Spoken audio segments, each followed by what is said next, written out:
When a people are taught to forget their past, someone else gets to decide their future. Memory is a form of resistance. There comes a moment when knowing the truth isn't enough. That's when a people must decide, will they act or remain controlled?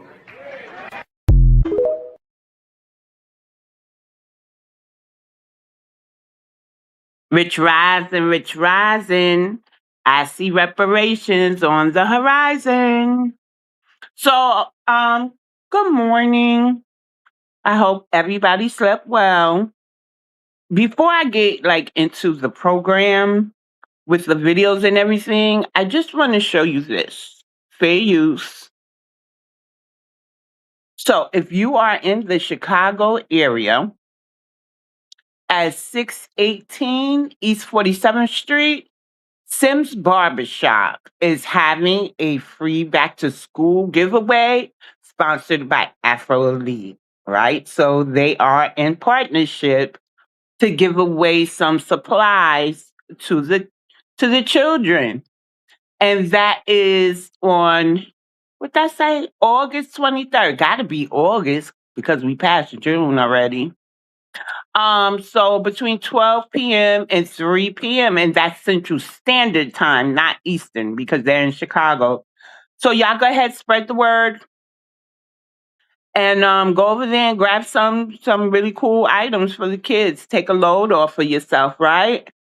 Yeah. Also, I had this in my gallery for a while. I really dislike when people do this. And I'm not sure if you can see it. I checked the lady's page. I didn't see any foreign flags or anything, but that don't mean she's not a foreigner. Now, do you see the comment that says he had that snappy nappy dugout? Now read the comment under so you could kind of get a gauge for what I'm saying. The post was about Sally Hemings and Thomas Jefferson. And somebody gonna say he had that snappy nappy dugout.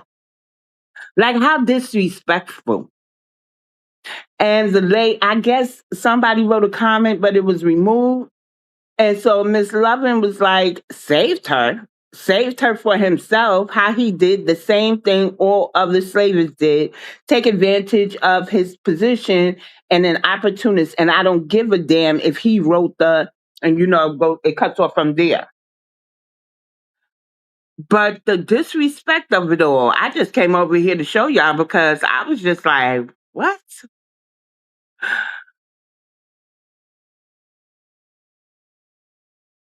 Asinine. I'm not sure if I showed y'all before. There's a lot of foreigners on the app, right? Is that the first one? Uh, yeah, this is the first one. And they say a lot of things like they go to nursing school, they're nurses, they're in this field, in that field. And it finally hit me.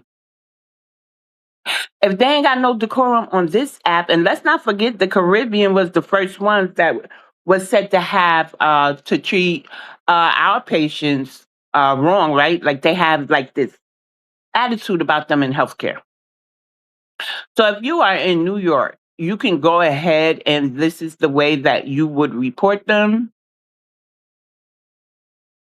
So I'm sorry, I just had me some hot chocolate. How to contact the New York Department of Health. Okay, so yeah, they want to be stupid. They feel this. I think we did talk about this already. Well, this is a reminder. It is a reminder because how dare they do all these things like money ritual, bullet bags, y'all ain't nothing, your children XYZ. Your elders and your ancestors ain't do nothing. Well, they primarily say the ancestors, the Africans say we came on planes, y'all came on chains. But yeah. So if you are in another state, go to your .gov site or Google and find out how you can report these crazy ass nurses because they ain't gonna be up here trying to take care of our people and coming at us like they ain't got no good goddamn sense. Now I know they got to be smarter than that, but since they not acting like it, That's how you report them. That's it. Oh, you doing better than us and you're up here acting a fool? Okay. And let me tell you something, what I showed the other day. Some of them are just kleptomaniacs. There was this lady, she was a nurse, and she got caught stealing meat. And it wasn't the first time she got caught. And she must have been like a party girl or something. Because the Jamaicans was getting on her. Oh, she just buy a big house and she just this and that and she's this and that. And I was like, damn. Some people are kleptomaniacs, but you know they got some European in them too, right? So that's probably what their European blood got them doing. But anyway, me and my corny joke. And so I thought this was good. We're gonna get into the video soon, y'all. Why aren't the African Jamaican, African Dominican, African Cuban, African Latino communities helping the African Haitians? I still haven't heard Africans, like somebody in authority over there, somebody like the president of Ghana who came to the Negro burial ground. I still haven't seen a highlight of him addressing the Haitians. Doesn't mean it didn't happen, but I doubt it did because I ain't seen it yet. But if you come across something first, you go ahead and let me know. And so I know that we go a lot as the tethers. We do multitask, but just a reminder that we cannot ignore the fact that Black people are still being lynched, right? And this is not to make light of the victims, past or present, right? But look at this. It's people like her, and shout out to, I think her name is Sky. She posted this, and it says Karen Savage, a white art teacher at Barrington Middle School in Florida, was fired from a classroom television using a chart. Wait, was fired after she hung a black baby doll by its neck from a classroom television using a charger cord. She told students she did it to get their attention. The incident was recorded by a student and led to her termination. So thank God that it was recorded. So we never forget who the main oppressors are, right? And they still doing that crazy stuff to us and doing crazy stuff like that. And so I don't think that we'll ever like they're not a dying breed, right? Because that's certain things they teach their children, their grandchildren, right? Now, some of their grandchildren just can't stand it and they will speak out about it. They don't always get it right, but at least they try to go against the grain. So I just wanted to bring that to everybody's attention. And also, and then we'll get into the videos after this. Now, I believe this person is a Bahamian in the Bahamas, but look, this even says soul food. If you look at the caption, it says SJ Caribbean Soul Food. And I don't see nothing with soul on there. I don't eat grouper. Well, y'all like catfish. I never tried catfish because of the name. I got to tell you. Got some conch fritters, some snapper, and some shrimp. I don't see no macaroni and cheese. I don't see no sweet potatoes. But was it the Bahamas or the Barbados? Or the Bajans? They have that history, right? That they're always trying to say that they came here, but it's we went over there and brought some of our culture. But still, Caribbean food could stand on its own without appropriating ours. I saw that and I was like, let me come complain about it, to be honest. That's what I'm doing. Because these people, I've never seen the Caribbean say soul food so much in a way that they're appropriating it. Usually, right, they were disparaging it, but that's just my anecdotal. So this is like really weird for me. I don't know about y'all. But now I'm going to get into this video, right? And so I want y'all to watch. It's going to be two videos back to back. I had to screen record. Shout out to Twitter again. But I want you to pay attention to what these people are saying in the first video, and immediately afterward is going to be the second video. Fair use. Descendants of African people enslaved in the U.S. prior to the abolition of slavery in 1865. Here we go. I want to start off with you, Shelley. My never to be humble opinion is that this movement is a way to further segregate and divide Black people, give me a second, and have these FBAs use this one as a good separation technique or a good segregation technique. Now, let me say this. I don't give a damn who you associate with, who you want to be called, or what group. I don't really care. But I think this particular issue is a way for, I'm going to say, maybe more conservatives to use as, oh, I'm separating myself because I am a slave or have ancestors that were slaves or whatever. I don't care. Ultimately, I am a foundational Black American. I was born here. And, a lot of people talk about being separate and all of this other stuff. Well, look, you can do that now. Find yourself an island in the South Pacific and just go be separate. But most people don't even know how to feed themselves without a supermarket. So that's something that would break down very quickly. Now, these foundational Black Americans, the authority, whoever they are, I've never heard of such. And no, you may not claim me in your group, just because I happen to be born an American, right? Born an American with beautifully melanated skin, but American nonetheless, right? We're not going to start dividing ourselves into these little pockets that make it easier for people to take advantage of other people. And let me tell you something. I'm sick of FBAs, okay? I'm sick of them too. I'm just sick of people begging all the damn time. Yeah. You can actually walk down Baltimore and step in human feces, and it's generally from an FBA, okay? So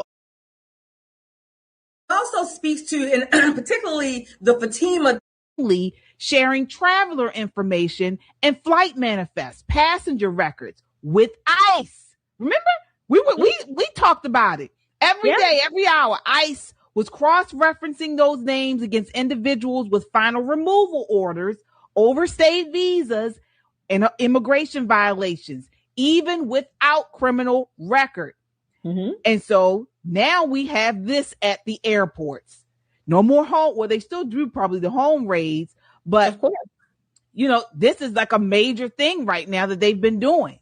These are illegals. If they book a flight, TSA checks it, ching ching, bada bing, you out of here. And exactly. It also speaks to, and particularly the Fatima type people who have the resources. She certainly has people at Johns Hopkins where she works that are able to help her. It also speaks to their arrogance and their disdain or their ingratitude about our country, that they really believe that they can just come and go, as they wish, as they want to, when they want to, and they'll do whatever they want because they are, they're important. She's a Johns Hopkins researcher or whatever her position is. So it's this mindset that, oh, I am above the American system, that, that I'm here working under earning from. I don't care about what their laws are. I don't care about renewing my visa. I am so important, and I'm not even an American, not even born here, but I'm going to do what I want to do as I want, when I want, and they're going to have to just eat it. That's the kind of mindset that many of these people have too. So I can even go to the airport and fly. I can fly home and back without my visa, without it being renewed. That's how I can just come and go. That's how our borders and what's happening with this prolific immigration has allowed to happen to our country. And this is probably the mindset. I think it's important though to remember that Salazar, the representative from Southern Florida, who had the quote unquote the Dignity Act, which is basically amnesty for illegals living in the country. One of the points that she made that I found very interesting is she's like, now you can go home and bury your mother, and not just for like family reunions, right? She was, saying the quiet part out loud. They fly home all the time. They have Maryland driver's licenses, right? And it looks like a Maryland driver's license. It's a real ID, but it says across the top, not for federal identification, right? So you can't use it to get back in the country, but you can use something else to get back into the country. People travel back and forth all of the time. And this was genius on their part to use the TSA to actually scope. There were actually a couple of cases, maybe 2 or 3 weeks ago, on cruise ships. They were trying to get on to the cruise ship because you still have immigration, you still have customs and border enforcement, all of that when you're getting on a cruise ship. And they were catching all kinds of people. They had 2 people with murder warrants. I mean, you know, the criminal element loves a nice vacation too, but they were pulling people over to the side like, we need to talk to you over here, come over here, go into this private room. And I think this is probably one of the big gaps that we didn't really think of. You know, we were thinking, let's catch them at home, let's catch them at work, let's catch them, you know, taking their kids to school. But catching them traveling has been a very, very good thing. Very good thing. Reports indicate ICE recorded its biggest arrest month in history last month, with roughly 51,000 immigrant arrests, an average of about 1,600 arrests per day. This broke the previous record set just 1 month earlier in June with 43,000 arrests, marking back-to-back record-breaking months, folks. They are not playing around, okay? FBI is like, oh, you. Before we get into Teletubby there, I swear them people be listening to us. Now I'm going to drop this, I guess we could say tag or stamp that every time I go live, well, not every time, but I was commenting this from when I was going live on TikTok, right? Watch this.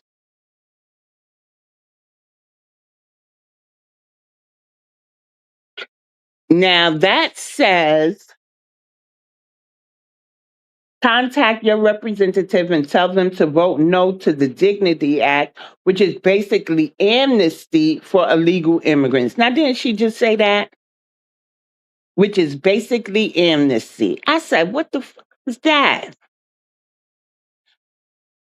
Pain in the ass, I tell you. And I'm sorry, I like Cliffy's post, but I don't understand why they thought them ladies were Black American.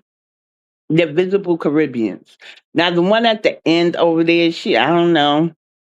Kind of hard to tell, but them first 2, them ladies look Caribbean.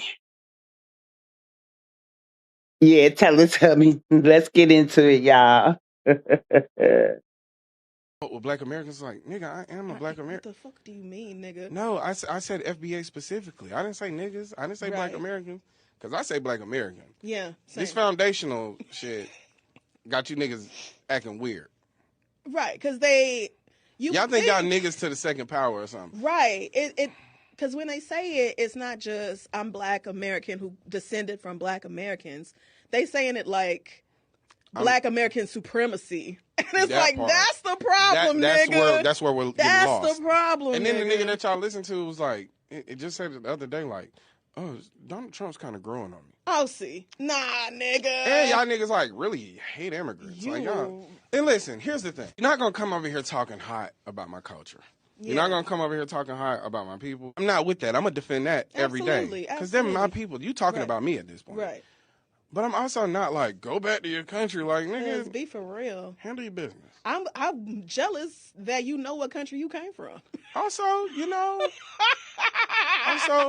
matter how you arrive here and what you think about yourself, and you think you better than a nigga when you get here, you about to find out. You about to. Real quick. You about to find out that you are just a nigga over here.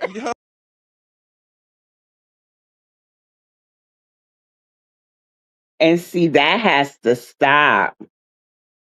If they're legal citizens and they're going back home and they didn't come here for like a refugee program, TPS something where it was like, oh, we just can't stay there, what they going back for? If you ain't scared to go back, then you ain't scared to stay. And that's how we got to start doing that. So there's quite a few other countries that have a form of birthright citizenship, but our pot is so sweet that they will bypass all of those and come here. We did talk about how the Haitians, they had what we said, Black American House, Brazil and Chile had citizenship over there, a country that was two countries that was willing to take them. Now nobody will take them. That's weird. And the last part of that video, that screen recording that I just showed y'all with Teletubby and his partner, all those N words they were saying sounded really, really fake, overused, and you were trying to use the N word to trigger us. I don't know if they talk like that. Well, the lady in real life. And him, we don't even know if his black is Black American, right? Because he's like biracial or something. And he's the one that sat there and him and Mana Leo was saying this, that, and the third.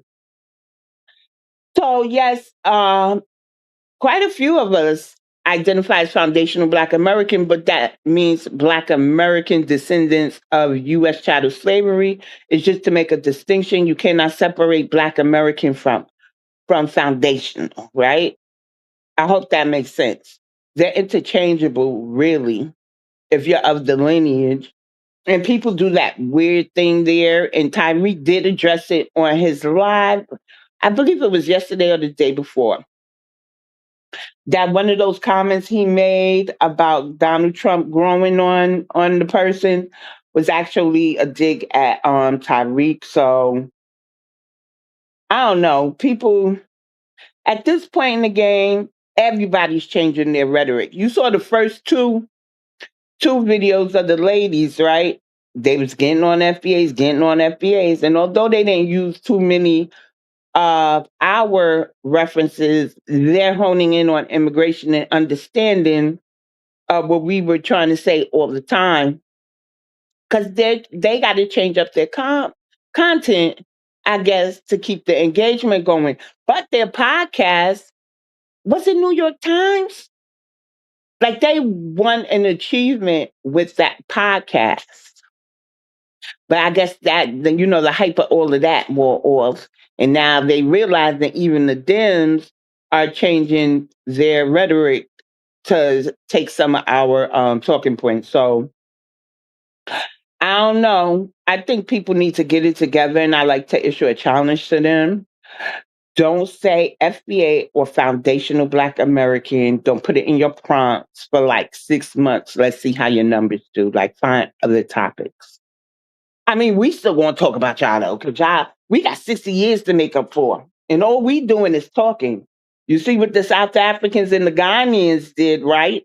You see, they was putting belt to ass, right? Jamaicans are calling it treason. The Bohemians, I think that lady was from, was like, stay on your side. And the nicest thing we could do is call you a mud cookie, mud hut baby, or whatever it is that flies out of our mouths.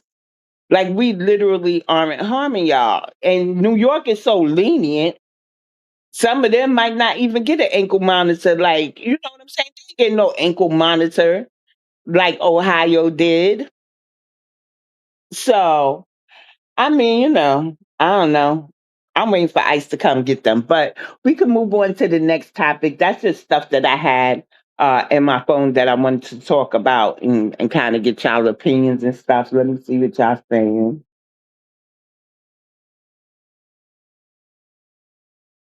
Miss Beat is talking to the Black American House, and he is giving you monetary ways to support the platform via PayPal, Venmo, Cash App. Don't forget, and he's also dropping links to the calls to actions and my merch site.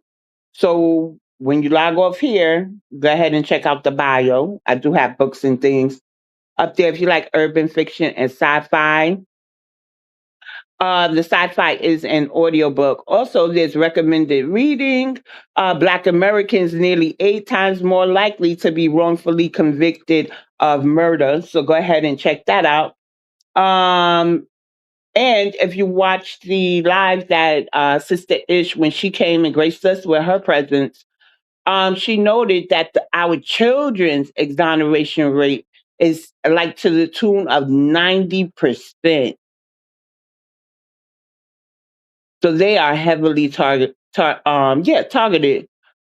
like the adults. I don't want to say more. I don't want to compare them, but the exoneration rates are in the 90 percentile. So, and they won't fix the damn problem. Stop targeting us. Ms. Vita says since they traveled back, it's been going on for years. Their countries are only unsafe when deportation talks come up. I agree with you. Eunice says, good Lord. What's that supposed to be? With the feet in the chains.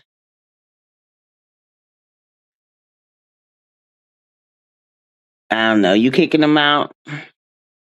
All of them got to go. I'm of the belief we need a moratorium, and I hope that Trump does that right away. But look at what happened to this guy and his cellmates. Fair use. With no charges, no anything. Roberto Mosquera has been stuck in Africa in a prison. He was deported by the Trump administration, not to his homeland in Cuba, but to a third country in Eswatini. He's been there for more than a year, and he's not the only one that's in this situation. This is my roommate. Look, in a year, he lost a lot of weight. He's from Yemen. There's been more than 30 countries which have signed deals with the Trump administration to take people and supposedly send them back to their countries. Some of them have gotten millions of dollars, and there have been thousands of people who have been sent this way, but there is a small number of prisoners where they don't know if they're going to be able to get out because their countries won't take them, and the U.S. won't take them either. Okay, you say you want to deport me to Cuba. Okay, what I'm doing in Africa. It's really hard to get in touch with people who are in these places. It's kind of a miracle that Roberto has even got a phone right now, which he was only able to get after he went on hunger strike demanding it. This is how it looked. And we got the TV, they got camera there, camera here. Let me see if I can go outside. I've been doing this for a whole year. What I do, I run there, work out, do my little things, But this is all we have, man, all day. To right now, they lock us. They take us inside around 6. Roberto grew up in Cuba up until he was 12 years old. And since he was 12, he has not left the United States. I've been there for 47 years, okay? And I don't know nothing about Cuba. I don't remember nothing in Cuba. Yeah, tell me a little bit about your life before. You have a family? Yes. Still married? I was married. A plumber? Tell me about that. Yeah. I was married for almost 20 years. I have 4 kids.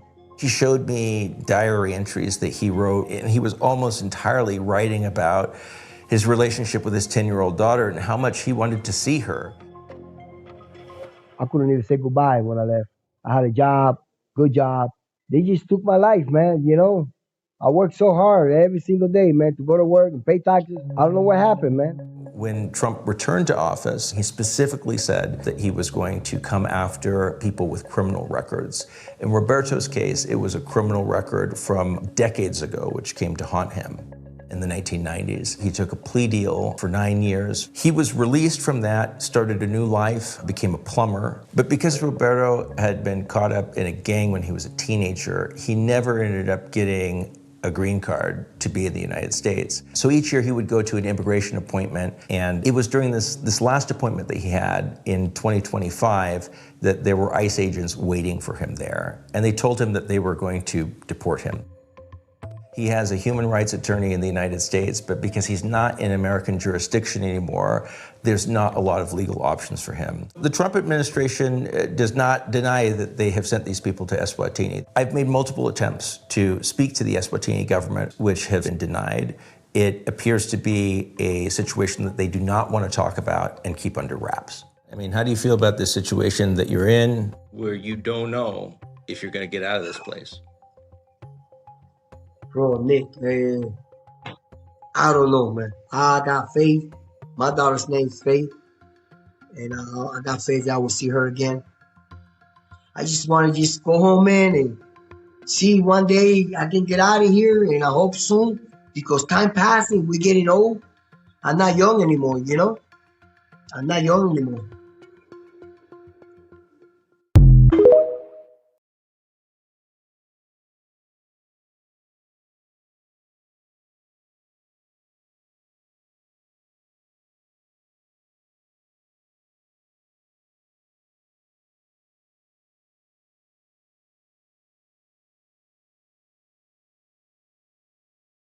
Miss Rita, I said, I don't know what to tell a man. I was up here talking in the Microsoft.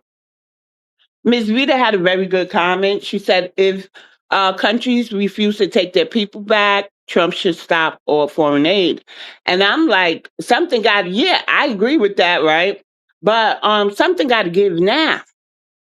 Like, we make things so sweet for these people. They get foreign aid.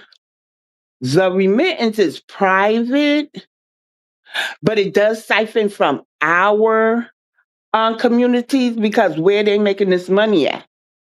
Now, maybe lawyers and doctors and things like that may be different, but the businesses, we literally made the Asians like trillionaires.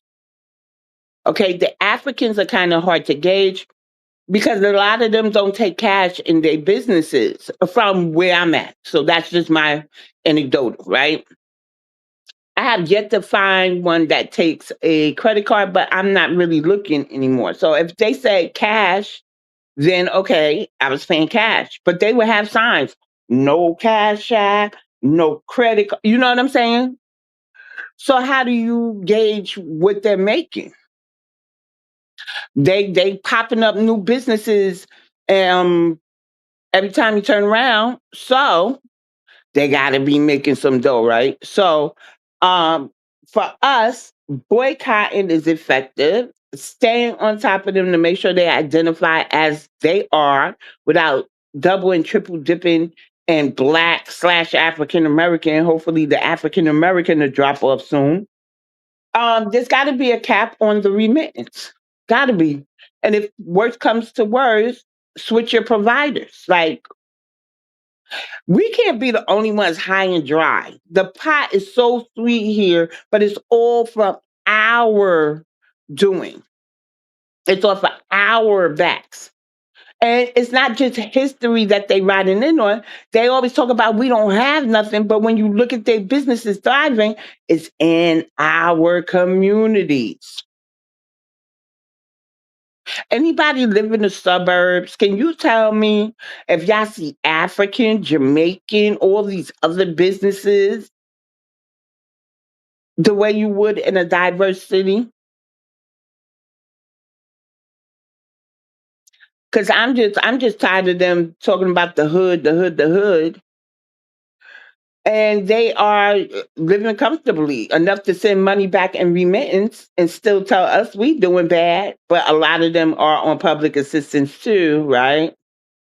So if they making cash in those shops, and the shop is in somebody's name who's not getting public assistance, those women could be getting public assistance while braiding. They just could be frauding all the way around. I don't really want to say they are, and I don't have the proof, but that was a thought that just came in my mind. And thank you to everybody entering the chat. Please like, share, and subscribe. Like, there's so many hustles they could have. But yeah, something got to give. No foreign aid. And the Dominican Republic should not be able to get food stamps because I don't understand why they're over there selling the foreign aid rice or whatever the hell it was they was over there doing in the Dominican Republic. But then they over here blaming us for everything that happened at the Dominican Day Parade. That's crazy to me. But we're going to move into some videos right now. Fair use, fair use. We are the roles. White supremacists is the fucking cement. The minute we rose and got some fucking sunshine, the minute they do fucking weeds to us. Caribbeans are weeds. Arabs are weeds. And just because we both growing, they're saying we the same. And we should allow them to be weeds and take our fucking nutrients. But we had to do all the fucking pushing through the cement for fucking years. It take years to break through fucking cement. That's what these motherfuckers are. They're fucking weeds. I sound like Margaret Zinger, right? She called black people weeds too.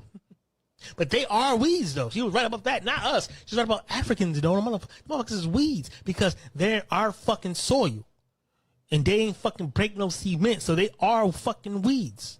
A Japanese person would never move to China, have a kid, and that kid would pretend to be a Chinese person. It's a Japanese kid still, right? A Nigerian can't move to South Africa, and them South Africans will accept them Nigerians' kids as South Africans. Those kids would still be Nigerians, right? On what planet does this make sense to anyone? You see, we have a black beauty pageant contestant, yeah? That's the black girl in the picture. She's a bit of all right. They badgered her and they said, you can't represent South Africa. You can't be Miss South Africa because your dad is Nigerian and your mom's from Mozambique. You were born in South Africa, but what way are you South African?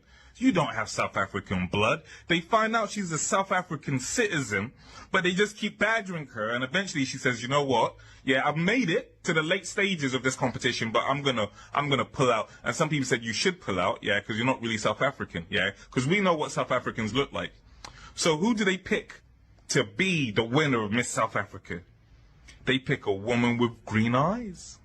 Maya LaRue. That's how I pronounce it. Does that name sound to you like it's from the earth, from South Africa, yeah?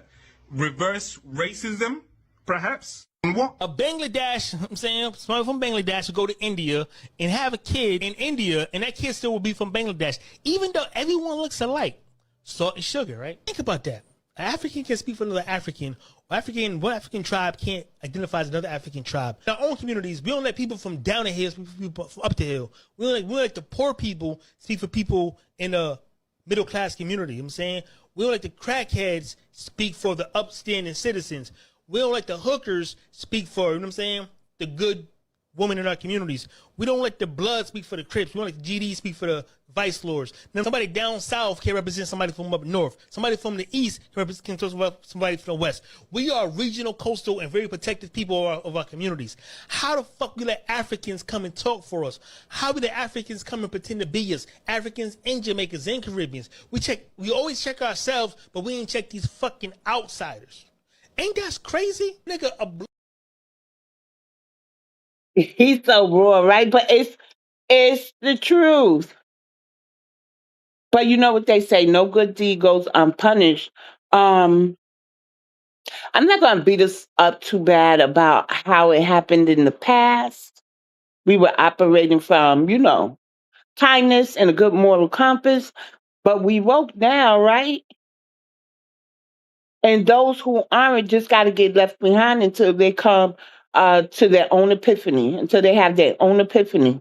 But we can't sit here and wait for that. I tell you, it's economic castration. Oh man. But this is a good little clip. It's 11 seconds. But let me acknowledge Miss Vita's comment. She says there's underground ways to make money, EBT, fraud, both merchant and individual. Most immigrants get social benefits as well as work under the table. Yep. Fair use. Well, I guess deep down I'm feeling a little confused.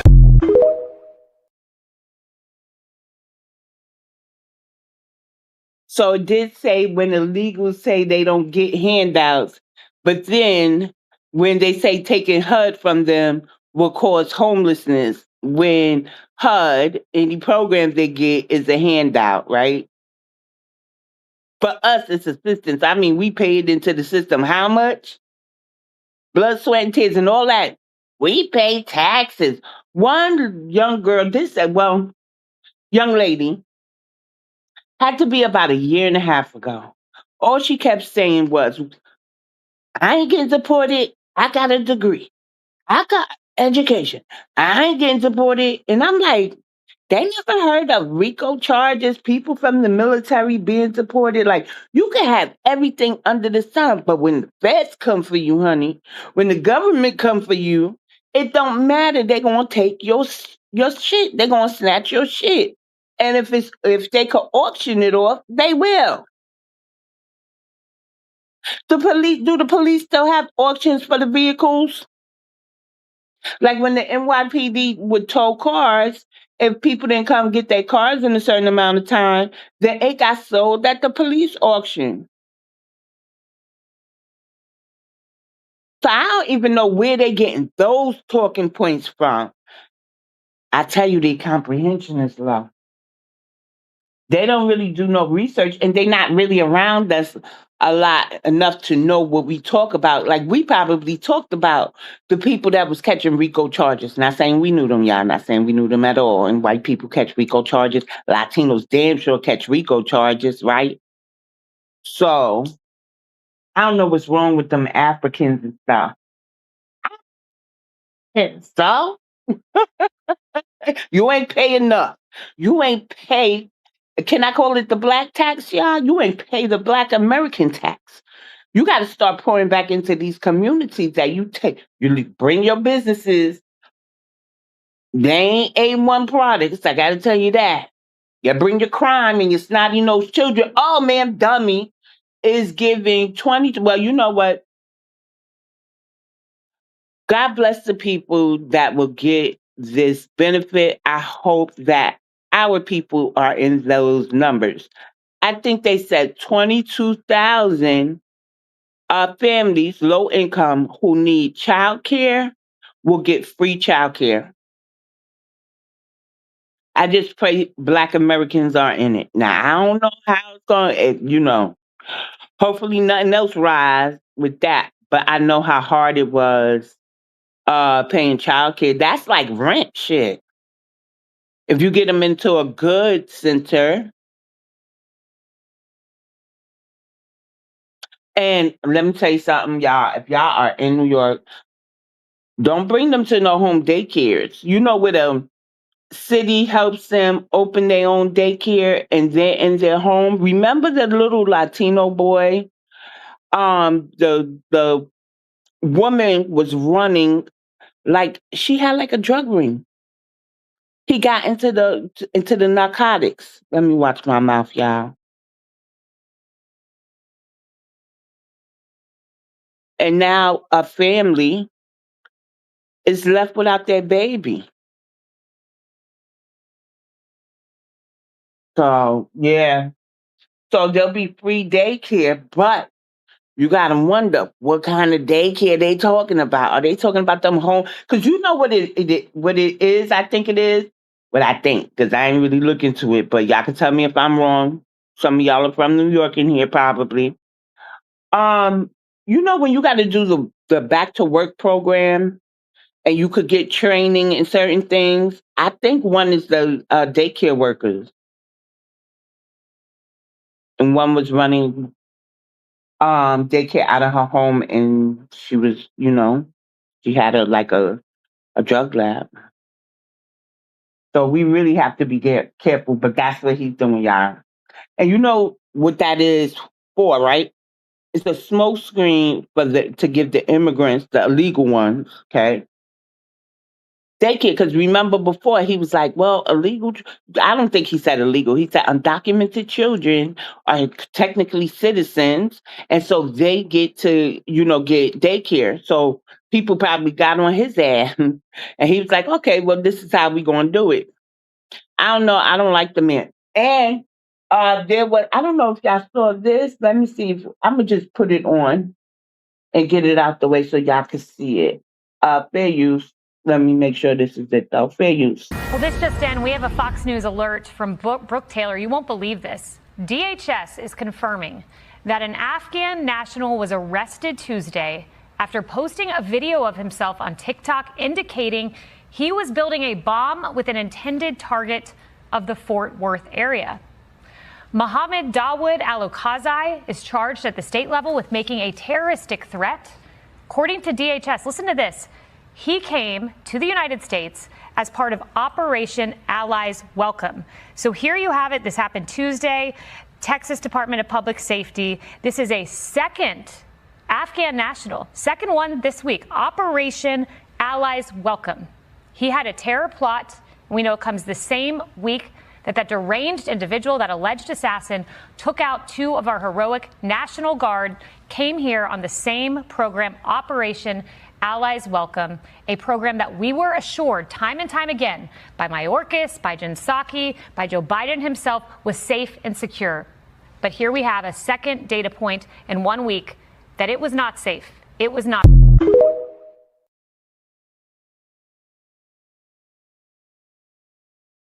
You know.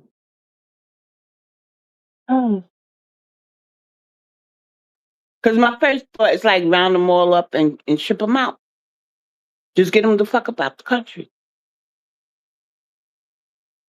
It's too many immigrants in this country, and none of the immigrants love this country.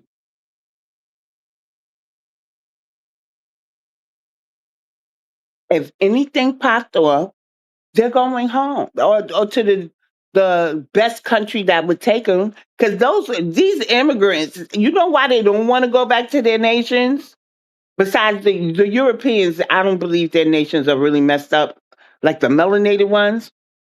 They don't want to do the work to build them up. They have AC here, cable, 24-hour electricity, flushable toilets. There's a lady on TikTok right now showing how she lives in Africa.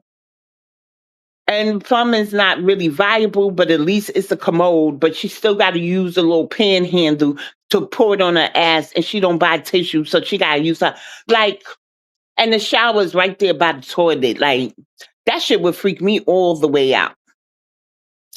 Yeah, I said toilet tissue. She don't buy toilet tissue. One lady was in the comments like, "Miss, what's your cash app so I can send you some money to buy the tissue?"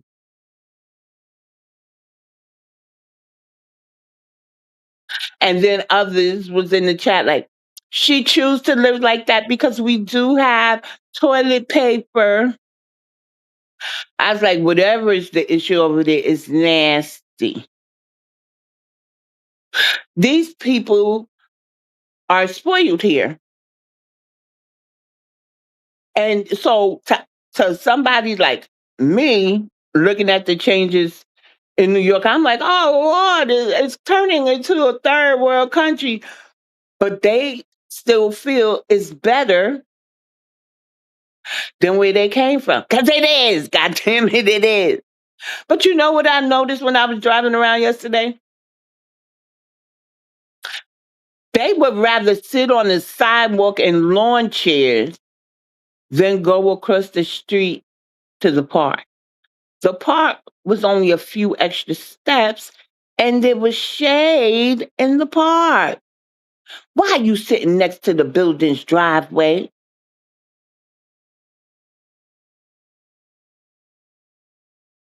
And if you look at that was a parade, so I guess people was gonna sit outside. But they doing too much of that now. And I don't even yeah, Miss Rita says that was nasty. She didn't have to demonstrate how she cleans herself. Family, they doing that here too. Be careful eating out. Oh, yeah. Oh my God. Let me tell you. My son found some pizza shop. He's like, Mom, we gotta try this pizza shop.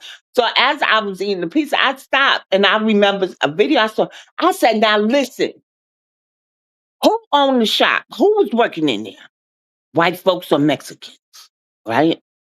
Were they Italian or Mexicans? He was like, neither.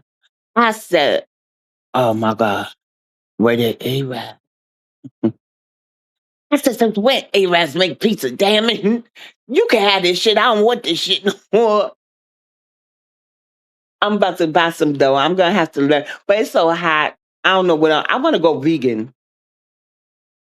I want to go vegan. Unfortunately, vegan is the most expensive thing around here.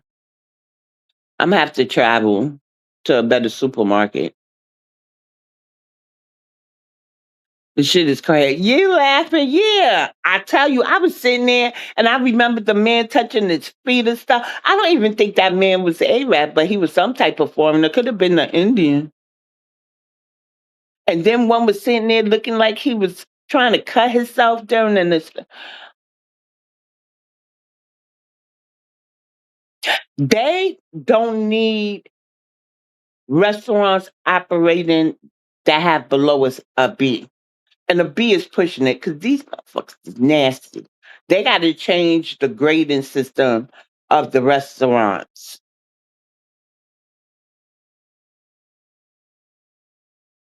Mm-mm-mm. I'm just sitting here thinking about it. Mm-mm-mm.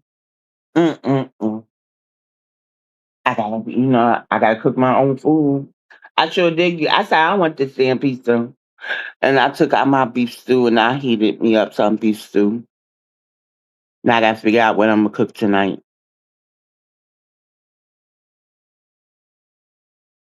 Um, so here's a video from, I'm gonna say my favorite professor, because sometimes, we do have a little, skirmishes between the lineage, nothing too major, but he's one of my favorite professors. Fair use.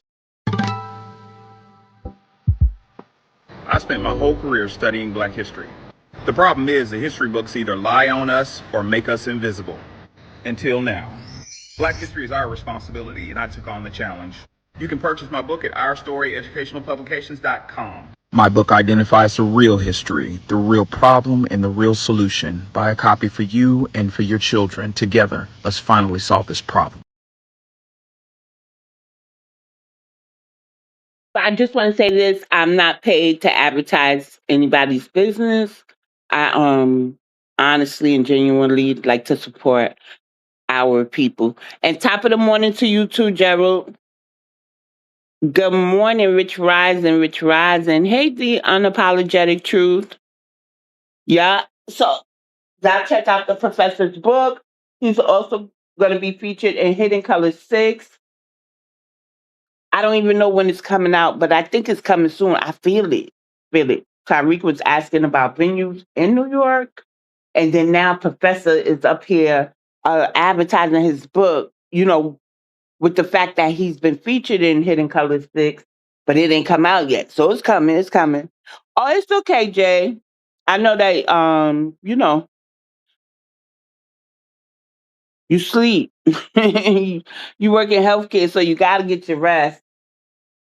And we're gonna get into a little bit of news, fair use. Today we are announcing the arrests and unsealing of an indictment out of the Southern District of New York, charging 11 individuals for allegedly overseeing an extensive, decade-long marriage fraud scheme involving more than 1,000 sham marriages between Chinese nationals and United States citizens, and then the submission of fraudulent applications for green cards.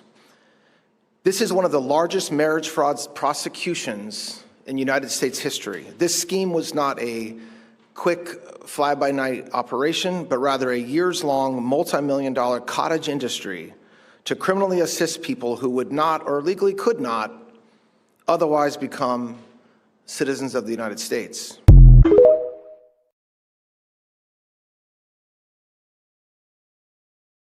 I remember saying to the Africans, right? Y'all better calm down, because they always coming for us, right? Till we come, not come back, but clap back. Let me say clap back. But I was like, y'all better calm down, because once they start investigating marriage frauds, Because I remember years ago, I want to say like 2006, 2007, the feds had busted up a marriage ring by the Africans, right? Or arrested some of the people or whatever, right? That was a big thing. I don't know who got deported or who didn't. But that shit's still going on. They see what they don't believe until shit start happening to them, and then somehow it's all our fault. Nobody told y'all to be criminals. But I never suspected, and I don't even know why I didn't. That's because I don't know Asian business. They don't be mixing and mingling up with us. They be protesting to keep us out of their shit. Even here in New York, they be protesting to keep, don't let, what's that man named China Mac? Don't let him fool y'all. Them Asians don't fuck with us. But I ain't expect it to be the Chinese. I wonder when they're gonna get to the Africans. in the Caribbean. Okay? And this is why I don't believe in marrying for money. You never get all your money. I got a friend that married somebody years ago. Years ago. I didn't even know she did it. Until one day she was like, can you look for this person because he owed me money for XYZ? And I was like, really? You never get all your money. And I think that marrying should be for love. But that's just me. You know, people be like, marriage is a bit. I remember having these two, and I didn't even expect the girl to jump in on his side. I was like, you married for money? He's like, it's a business deal. I was like, oh. And we was tussling, and the girl jumped in on his side. I said, you know what? I give up. Go ahead. Y'all marry for your own reasons. I'll marry for mine. Let's see which one lasts longer. But I really didn't expect the Asians to be the first, the Chinese specifically, to be the ones to get busted for the marriage. When I know the Caribbeans and the Africans be marrying for money. Yeah, Black Americans be in there too. Because the only reason why I knew about marriage fraud is because my father had this friend in the feds called her. She was marrying more than once. That's crazy. Mm-mm. I'm too scared of prison, y'all. But I didn't think it was yeah, well, I guess so. That's fraud. Mm-mm-mm. So, Jay says he's at work now. Thank you for tuning in. Ms. Vita says, sis, nothing wrong with having disagreements. We all can't think alike on everything exactly. We just got to stay on B1 code. Correct. And so now we're going to get into Miss Jackson. You know, I love this lady. She be going at him. I was trying to wait and see when Afrobeat could visit the platform, but we're going to go ahead and listen to it. And when he can join, then we'll talk about everything. Fair use. We're tired of what you're doing. We're tired of looking at that ugly Obama Center that has displaced everybody over there. That's why your made-up preacher this morning didn't pray for South Shore. Did you notice that? Did you notice that? Doing Mayor Brandon Johnson. Okay, well, I don't know, because you're not looking well. You're not looking well at all. You look like somebody that's under a lot of pressure. And you're under a lot of pressure because you've misled a lot of people. You made people think that they got rights and power and authority that they don't have. And now you got to face the reality of that, right? See, the evidence of that is the mere fact that this morning, while we're sitting here waiting for you to come in here, some immigrant with a head wrap on came and had the audacity to tell me, Danny, and Zoe that we couldn't sit there. Somebody who don't even have the right to be in this country gonna tell us where we can sit. That's due to your leadership. That's due to you filling people's head with a lot of bunch of nonsense. So let's cut through the chase. We told you, I know for a fact that I did, that we was coming for these seats. That still stands, sir. All you got to do is look at how the Republican Party is moving. You don't see that redistricting? That's getting some of them seats for Republicans? You don't see that? You don't see how you then had to close your mouth, sir, about all this white supremacy and Trump stuff, because he holding back on that money. That's how come that man that just came to this mic don't have his HIV money. Because you don't have no money. Because all the money that you had, you gave it to these illegal immigrants. And now the feds ain't giving you no more money. Uh-huh. And while you still sitting there looking like you don't know what I'm talking about, I'm talking about that $70 billion that the Republicans on Pennsylvania Avenue just passing that partisan bill to fund ICE for the next 3 years. Oh, we coming for them seats. You want to see what it look like about your seat? Stand up, Danny. There go your seat. We coming for them seats. We're tired of what you're doing. We're tired of looking at that ugly Obama Center that has displaced everybody over there. That's why your made-up preacher this morning didn't pray for South Shore. Did you notice that? Did you notice that? Because you're running South Shore. You displaced everybody in South Shore, all over on the east side. Whatever this is that she's talking about, this Quantum Center, you could care less. And you've proven to the black community that you could care less. In fact, you're proving to Chicago that you could care less. And so at that poll, we're going to show you that we can care less about you. You got that?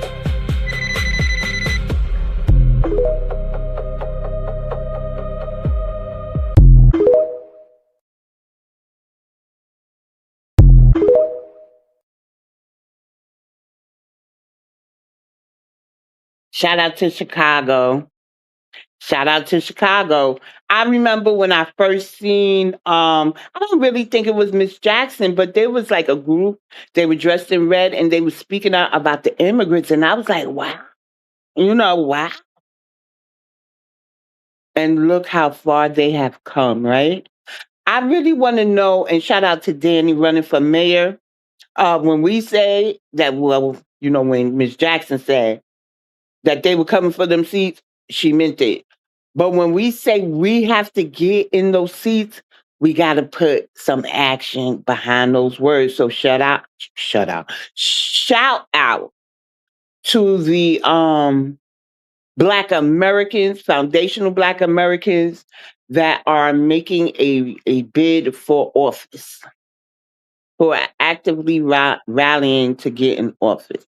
The ones with a delineation mindset and the America First mindset, please, we don't need no more pro-immigrants politicians in office. So Ms. Rita says, prayerfully, all those pro-immigrant Chicago politicians lose their seats.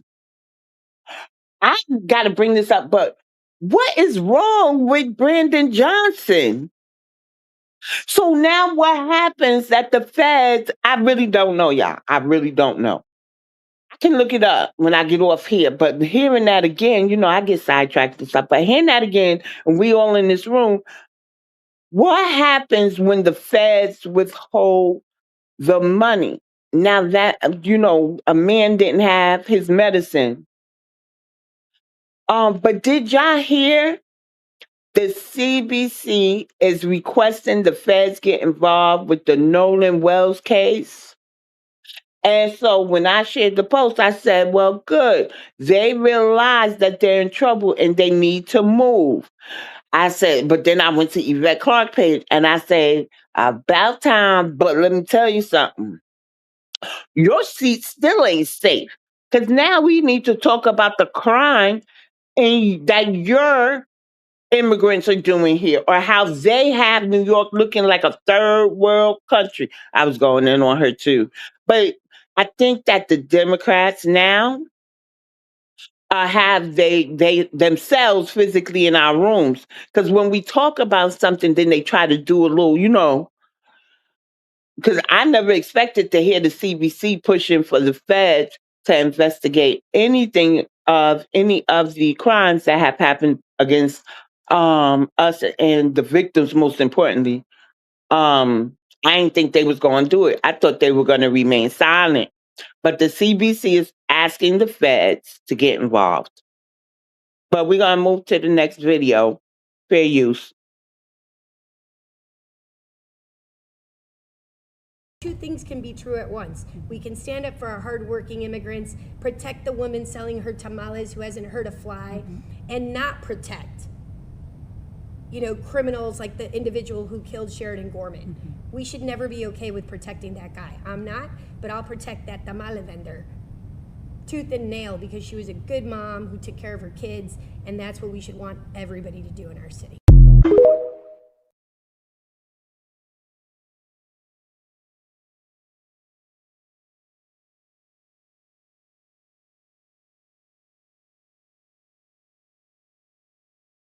Did y'all know that lady was running for office? I figured I better show it. I don't know how many know. I didn't hear her say anything about Black people. Did y'all? She was worried about the woman, and they said the woman that, um, well, the woman that had that disagreement with the Latino tamale seller was Black American, but other people are saying she's not. I don't know what y'all think.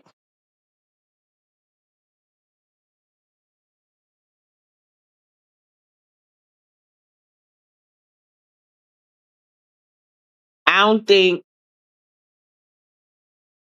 that anybody should trust the Mexicans in office. I just gotta say that. I don't think at this stage in the game we should trust any immigrant to have our Black American interests at heart. Everybody is pro immigrant, and that's not going to change. I don't have any faith that it will. We have to get those seats. So I'm wishing Danny the best. And of course, we'll be following her campaign. If you think about it, November is almost right there. We got like what, 3 months? And Ms. Rita says, don't trust CBC, NAACP, don't care what they advocate. Exactly. They gotta go. Gotta go. And Kamala, and if you watch Afro Elite Live yesterday, he was showing Kamala going throughout the South campaigning for the midterm elections. But that's like a soft campaign for her 2028 run. I'm hoping that she doesn't throw her hat back in the ring. I got to tell you, I breathe a lot easier this administration than I did with Biden and Harris. I could only imagine what New York would look like. And I'm really worried about the whole nation. We just saw the person bomb, right? It's just and he was from Afghanistan. And it's like you gotta have checks and balances with your country, with immigration. We got enough problems, but nobody loves America from the immigrant class. So what I think is that we should stop letting them in America and get rid of the ones and their supporters. Get them out of here. And all that flag waving and stuff, it gotta stop. America didn't really allow that before. If you speak to a Latino of a certain age group, namely the Puerto Ricans, one of their biggest gripes with this country during a certain time period was that they couldn't wave their flag. I remember I was on like a celebrity page, right? On YouTube. And it was the blacks and the Latinos again. And we had some real serious issues going on. And the lady said, well, we couldn't wave our flag. I said, what the flag? You worried about waving a flag and we're losing life, limb, and freedom? Like, what is wrong with you, lady? That was her biggest comeback, a flag. But I said all of that to say they need to go back to that. Nobody could wave a foreign flag. Mm-mm. Uh-uh. And the Black American Heritage flag, we know it's not a foreign flag. The Juneteenth flag is not a foreign flag. Everybody else shouldn't be able to wave a flag. They don't want to go home to wave those flags? Fine. And all these parades in New York, I'm sick of them all. But I ain't going to be a cranky bucket up here this morning. We're going to move on. And so here we go, y'all. Fair use. This is why when they say things like you Black Americans don't work hard or take advantage of opportunity, it's a projection. They're projecting their reality. They expect when they come to America to see us doing this. We fight for liberty, they fight for servitude. While the Black Americans are fighting for liberty, they undercut the movement. They see it as an opportunity. Why?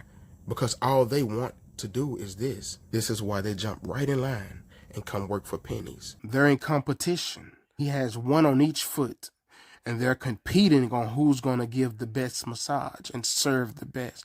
Look at him go up the leg and hit the ankles. I mean, he's better than Asians. He's patting the head of another, caressing and rubbing his finger through him like a puppy. For thousands of years, this was their pathway of upward mobility, of achieving a higher class, to serve the Arab faithfully, as you see in this video, and in return, the Arabs would teach them their language, religions, and customs, and then they would take that back to their people and subjugate them at the benefit of the Arabs. This is how you get the kings of the Mali Empire, and the sultans from Somalia, and the Mamluks in North Africa. They all started like this, willful, loyal servants of the Arabs, and then subjugated their own people. And they bring that same behavior because they're still connected to it, to America. This is why they so-called work so hard in America and be loyal servants to the Europeans and pay their taxes and give them their intellectual property so that the Europeans can subjugate their entire country back at home. This was their pathway of upward mobility, but it backfired. The Europeans now deemed them useless, and the foundational Black Americans are delineating, so they have nothing to tether on to.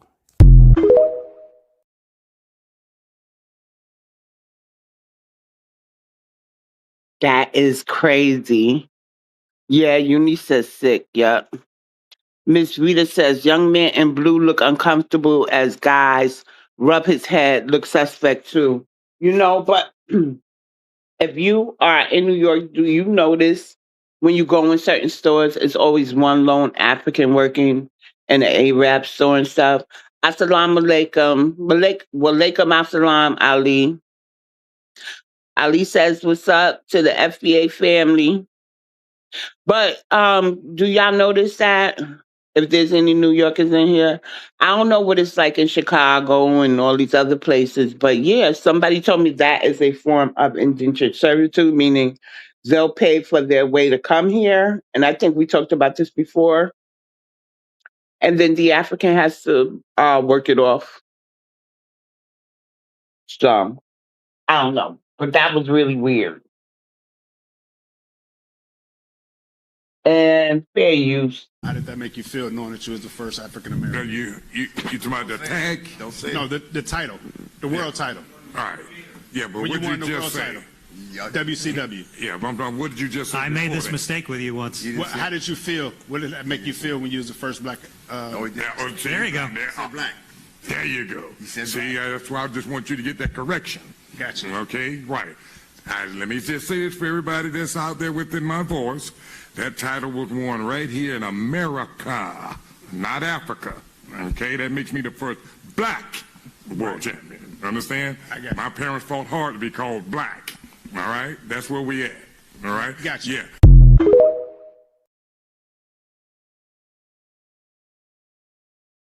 Yeah. Sometimes you gotta tell them. You gotta tell them. No joking, just tell them. Yeah. Do y'all know who that man is? He a wrestler, huh? I just saw it. I was like, oh, let me show everybody. Yeah, that term is still in everybody's mouth. And it's like, these people got to be new because I know we've been calling ourselves black. I know other people have been saying, I'm not black. Even the white tea folks was calling us black. Now all of a sudden it's African American, African American. It's annoying. Eunice says, right on, brother. The unapologetic truth says they need to hand them free deodorant. Oh, God. So I think, have y'all ever heard, I hope this is the resource. Have y'all heard of the term Afrophobia? I heard it on I think it was a Caribbean Live, but the Pan-Africans were there. And they said foundational Black Americans have Afrophobia. The way they described it didn't seem right. I said, oh, shit, here they go, making up stuff. But the resource kind of pulled it up and said that it was a type of system, which really wouldn't apply to us. But, the Pan-Africans is going to throw spaghetti at the wall. I ain't want to say shit, y'all. Spaghetti at the wall and see what sticks. But I hope this is it. Fair you. Established in 2012 by executive action under President Barack Obama after. Okay, that wasn't it. That's later on in the broadcast. This is about DACA. I heard DACA was about to end. And so I went to get the resources and so that we could on lease. Oh, good morning, little Big Mama Jones. I haven't seen you in a few days. How are you? On Lee says, wow, I didn't know that. I saw that match. And the unapologetic truth says, yep, he did. Yeah, you probably saw it, right? I think Taylor's the TikTok had it on a video, and I said, let me go look up this word.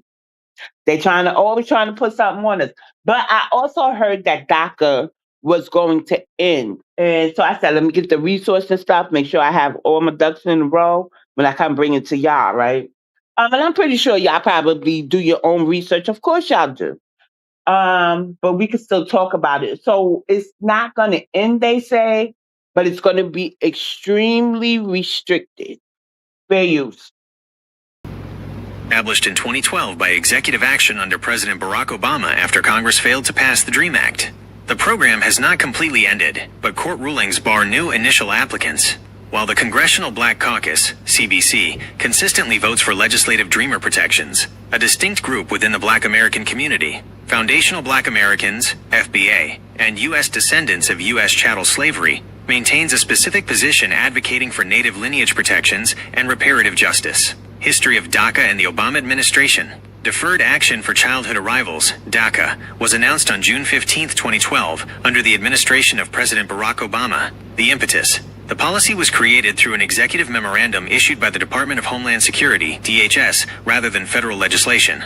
President Obama took executive action after legislative efforts, most notably, the Development, Relief, and Education for Alien Minors, DREAM Act, repeatedly failed to pass in Congress. What it provided. DACA created a temporary administrative relief from deportation and provided 2-year renewable work permits for eligible young people who were brought to the U.S. as children without documentation. It intentionally did not provide lawful permanent residency or a path to citizenship. Legislative support and black lawmakers. The legislative push to grant legal status to young immigrants was driven through various iterations of the DREAM Act and the American Dream and Promise Act. Congressional Black Caucus, CBC, within Congress. Members of the Congressional Black Caucus, such as Representative John Lewis, Representative Yvette Clarke, and others, consistently voted in favor of legislative protections for Dreamers, aligning with the broader Democratic Party coalition platforms. Executive actions. The initiative was ultimately implemented directly by President Obama via executive discretion after legislative paths stalled. Current legal status and restrictions. DACA has not been completely struck down, but it exists under heavy court-ordered restrictions. Active recipients can renew. Individuals who currently hold DACA status are generally permitted to renew their 2-year deferrals and work permits. New applications are blocked. Following a ruling by U.S. District Judge Andrew Hanen in Texas, United States Citizenship and Immigration Services, USCIS, is legally prohibited from processing or approving any first-time initial DACA applications. Ongoing legal battles. The policy remains locked in ongoing federal appeals, keeping its long-term future precarious until either the U.S. Supreme Court issues a final ruling or federal legislation resolves the issue. FBA and lineage-specific perspectives. Within the broader national debate on federal policy priorities, Black Americans who identify as Foundational Black Americans, FBA, and U.S. descendants of U.S. chattel slavery maintain a distinct lineage-specific position. Lineage autonomy, the FBA position, emphasizes the unique ethnic identity, history, and legal claim of Native Black Americans descended from U.S. chattel slavery, separate from immigrant groups or broad Afro-descendant categorizations. Focus on specific redress. Advocacy from lineage-specific organizations centers on securing direct federal policy, economic reparative justice, and protected resource allocations specifically tied to the historical debts owed to American freedmen/emancipated lineage, advocating that federal priorities address domestic lineage claims alongside broader policy debates.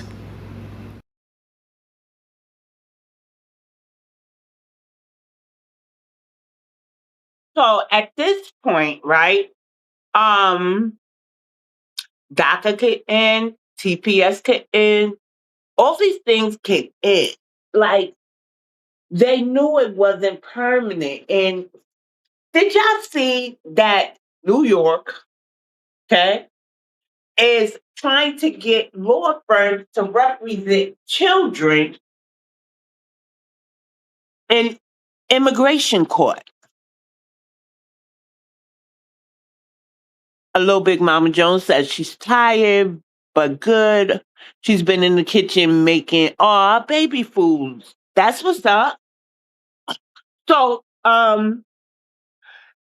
there are allegedly some children whose parents, I don't know what happened to them, but they're here illegally and have to go to immigration court. And they're trying to find lawyers to take these cases. It's a contract. Allegedly, they asked some law firm, and they say have ties to Trump, and that law firm refused. Ma'am, with you, and this is to hold you, with or without Trump, there will be people against immigration. Why can't those children be returned to their parent? Now, I don't agree with them going to court by themselves, but you see the dumb shit the progressives do, the liberals, the progressives do.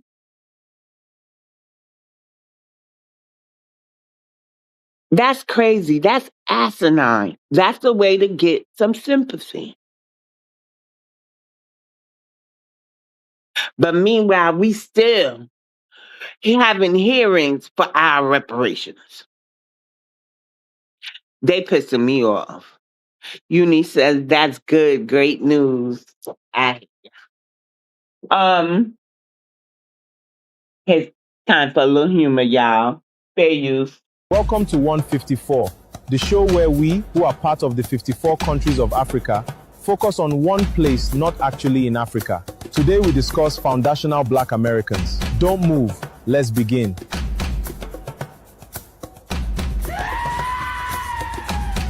Now, we could discuss the Sudan, SEF versus RSF conflict, or the Democratic Republic of the Congo, M23 and other armed groups problems, or the Sahel, Mali, Burkina Faso and Niger insurgents. But instead we will discuss why FBAs don't want us talking for them and diverting all the sweet monies to us. They need to get back in line and sleep in blissful ignorance as we take political office and bring our shanty home lifestyles to their front doors. Just tin roof and mud roads everywhere. Bushmeat wet markets on every corner.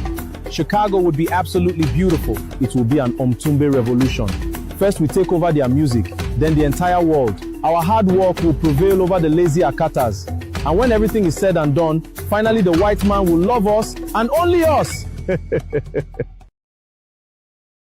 You know, I have to go back to what I said about Hochu and the children going to court by themselves, and she's trying to get children lawyers instead of trying to find get some private investigators, some detectives to find the parents.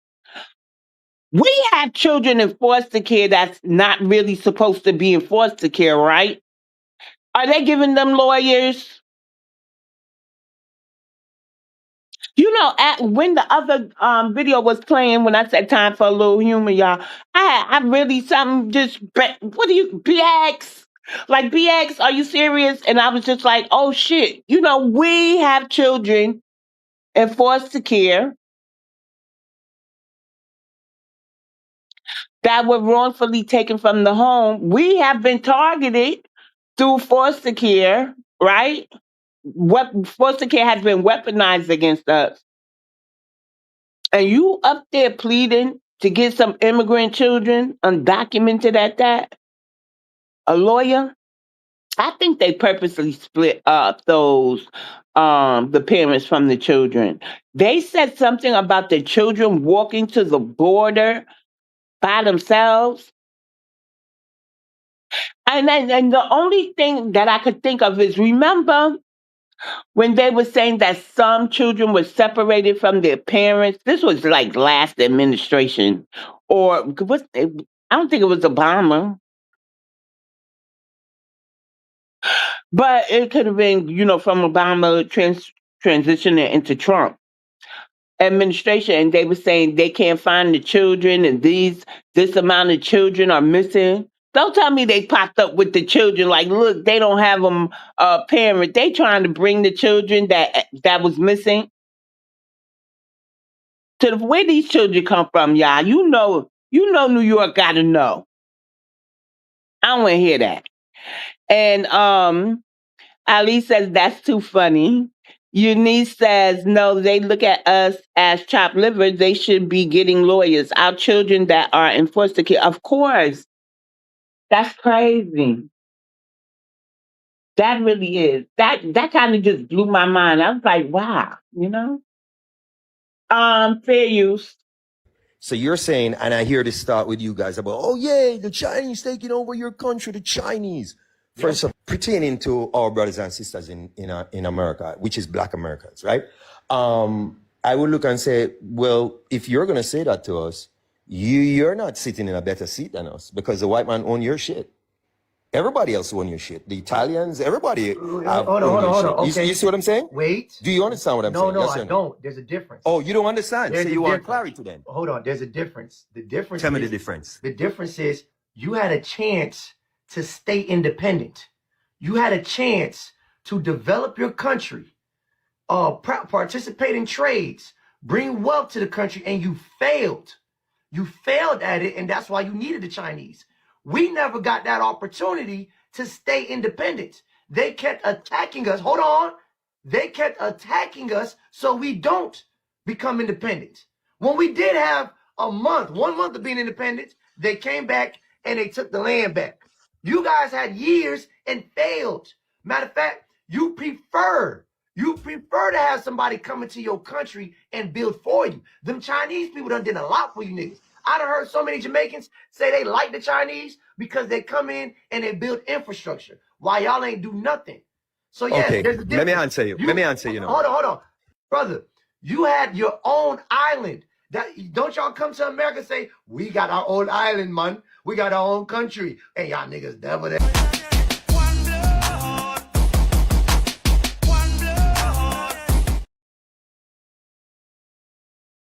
Yeah. So that starts off my Jamaican segment. Down, you know how they be getting on us, right? But I want to acknowledge Miss Rita's comment when she says, "Let our children walk anywhere by themselves, and they will be tracking down the parents." They really would.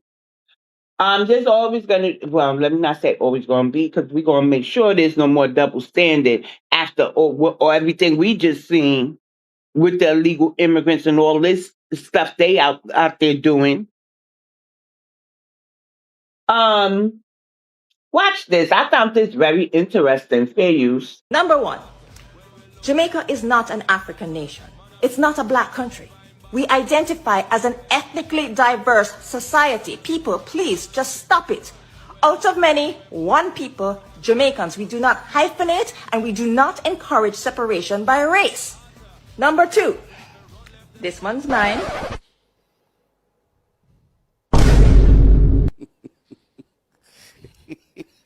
You see, one thing about history that you have to know, you always have to open your mind to learn new things that you don't know. Because you meet people that will come with their own versions of the history. However, when it gets to a certain level, you will notice that, Charlie, this thing is getting a little bit biased. And with this particular video, for instance, I was with this woman. But then I saw another video where she was being a little bit biased, where she was talking about the accent of the Jamaicans. The way she framed the whole thing, she made it look like it was mainly influenced by the Irish people and a little bit of the Asians. You understand me? Without the Africans. And I mean, we all know the genesis of the whole patois.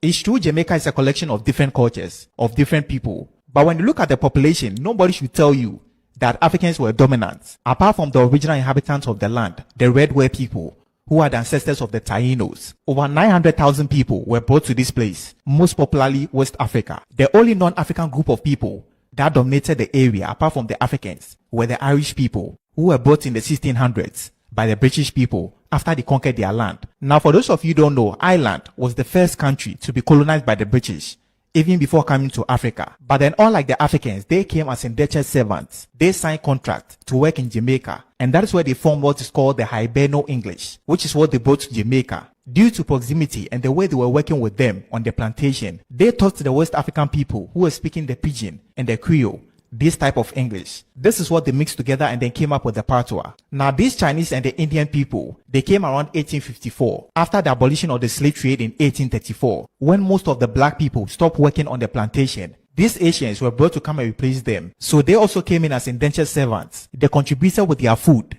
the Chinese cuisine and all of that. And then the music. You can't talk about reggae and ska without people like Byron Lee. Even though the rhythm and the pattern came from Africa, the instruments and the studio that they recorded came from these people, the Chinese people. But don't make it look like you played a huge role than anybody. You people are like 1.2% in Jamaica.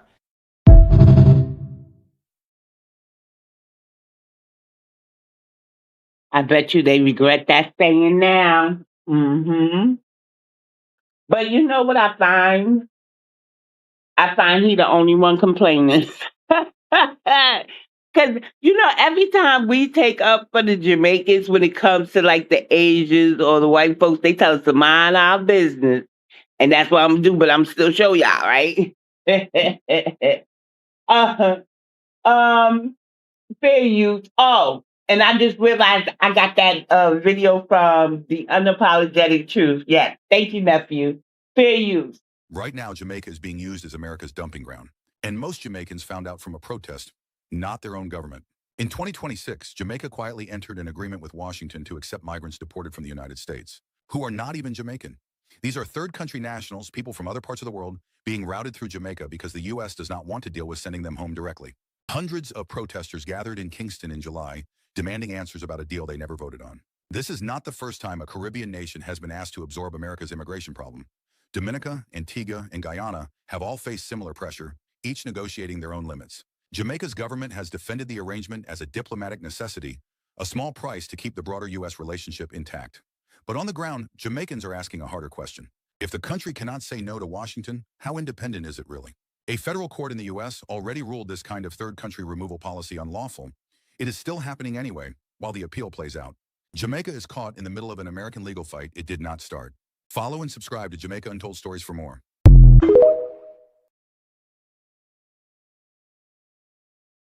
Now they want to ask when Washington get involved, how independent are they? But not when because that Chinese lady said all of that way before Trump going ahead and making a deal with the prime minister to take the deportees from here.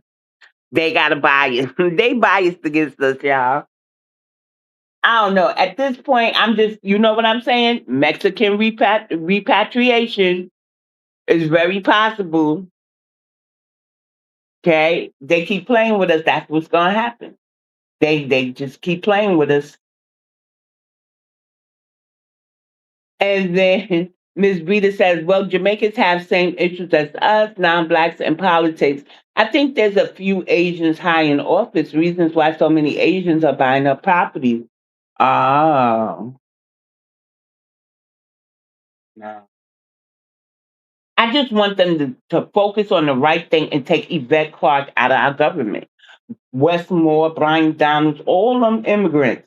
And I want them to go back to their nations and fix their shit. Because we really don't need them over here trying to govern us when their homelands is falling apart. But I think they think certain behaviors are normal and that it's okay if they do because they thought they could keep riding the melanation wave train or whatever because we similarly melanated alike. I was over on Twitter at Yvette Clarke like, and you're a Jamaican immigrant. Stop saying us, we, our, you know?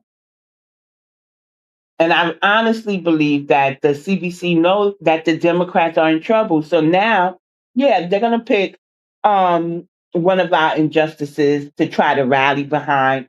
That's the carrot they're going to dangle in front of us. Look, see, we still advocate for Black people. But then you know what, too? His mother is what, Filipina? So hopefully the feds do the right thing, but let's not be fooled by the CBC's sudden need to advocate for us. That's all I'm trying to say, okay? The family does deserve justice. However, the CBC filled with immigrants, a pro-immigrant agenda, and spoke out since speaking was a thing for us.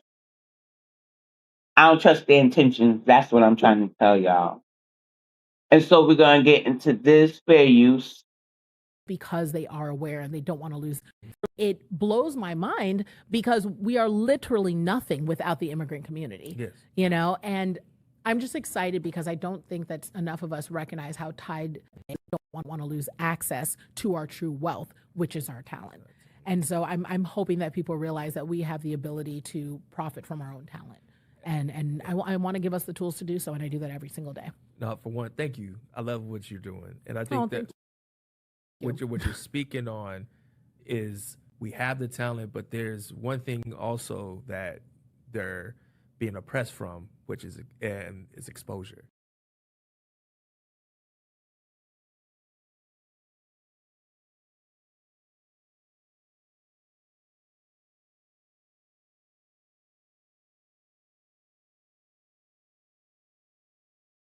There, I was just trying to show that she was an immigrant. We could do without the immigrant.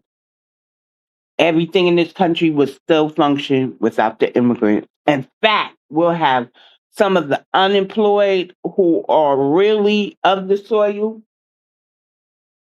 in those positions. So I don't even know why she was saying all of that. But I want to show y'all what they were doing. And I think I showed y'all this video, but we're going to get into it again. So meanwhile, they are showing up, talking about Caribbean Juneteenth. We all Black. We're part of the Black diaspora. Black history doesn't belong to y'all. We Black too. This is what they're telling their fellow Caribbean. Fair use.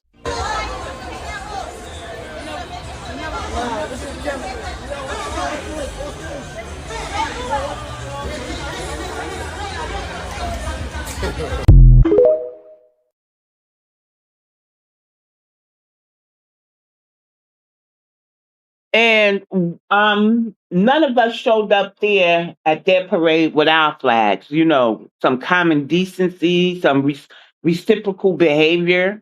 But in the meantime, Mexican repatriation. I'm gonna just keep putting that in the air. I am.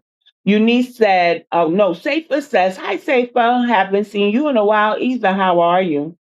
She said, "Did you say the demo rats are in trouble?" Yay! Yes. Kamala is going all around the South, trying to what you call that, campaign for the midterms. So that way she's trying to set herself up to look good in 2028. But we better not be that foolish, y'all. We better not be that foolish. That lady can't get back into office. I really don't trust any immigrant in this country at this time, and I never will. It's just a different type of immigrant influx. These people that they let in here are very, very, they fill with disdain for America. That's all. What's her talent for her homeland? I don't know. I couldn't tell you. I can't call it. So we're gonna go on over here to tell us a TikTok. This piece here was very good. And shout out to Rufus for the way that he handled this interaction with the Jamaican as far as comparison and history. Watch this. Fair use. Just for 30 seconds, let me just explain Jamaican slavery, right? Jamaicans were dropped off on an island. They fought their oppressors. Their oppressors left them in the middle of nowhere, trading with no one. They were left to die. They were left to starve to death. You, on the other hand, live with your oppressors. And America is a first world country because of them. You benefit from that. Can this man explain how Black people benefited from white proximity if there was outright segregation for 100 years and quiet segregation still today? Enterprising people set up Bowley in such a way that it was a haven for African Americans in Oklahoma. Bowley was the largest and most well-known of the more than 50 all-Black towns of Oklahoma. By 1911, it had more than 4,000 citizens and many thriving businesses, including the Farmers and Merchants Bank. It's said to be the first Black-owned bank in the country. It's just like one snake could snipe his own kind better with another, maybe. Something like that. I mean, a lion might like another lion better than with a bear. That's just like white people and niggers. I mean, white people just naturally gonna like white people better than niggas. He said Jamaicans were left on their own to starve.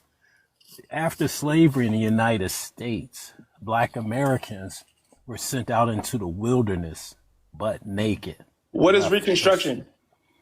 Hey, when I'm talking, don't talk over me. I'll put your ass out of the room and I'll block you. Black Americans were sent out into the wilderness without any clothes on their back. They were sent out to starve and die.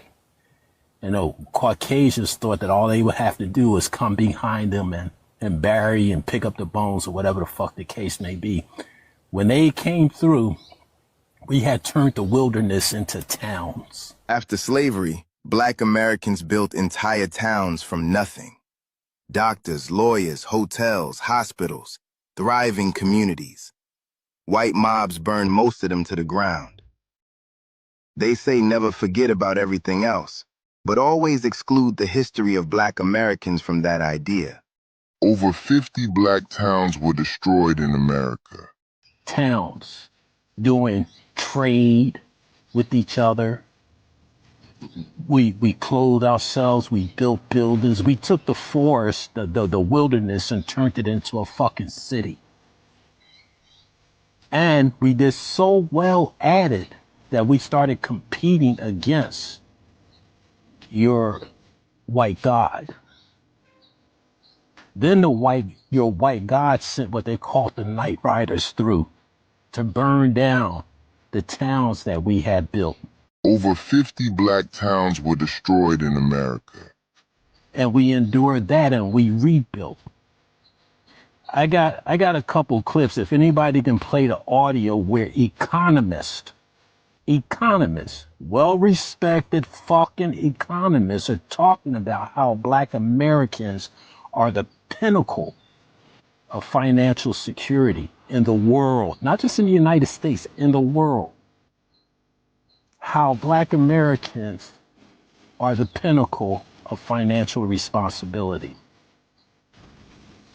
So you were left alone in a whole fucking island with fish, forestry, fertile land, all that type shit. And you couldn't make it. We were sent into the woods and we built fucking metropolises. Don't you ever fucking speak. Where's your metropolis today? Don't you ever fucking speak derogatory about Black Americans. Where's your neighborhoods today? Let me ask you this. Where is your beach today? The only time you can smell it, but you can't see it. The only way you'll be able to see your beaches is if you go up into the mountains and look down on it. That's the only way you'll see the fucking ocean. We do not have the right of access to a beach. The 1956 Beach Control Act nullifies that. What we have is access by permission. Every time we, as Jamaicans, enter a beach, we do so with the permission of either the government or a private property owner. The permission of land that controls the beaches, the seas, and in some cases the rivers across Jamaica is appointed by the Governor General, and at the end of that is the king. In terms of our right to access beaches, since time, you have to go up into the mountains and look down. And then when you look down, you see Asians and Arabs and everybody else on that nice sand, jumping into the water, playing volleyball and all that type shit. You're sitting up in the fucking mountains.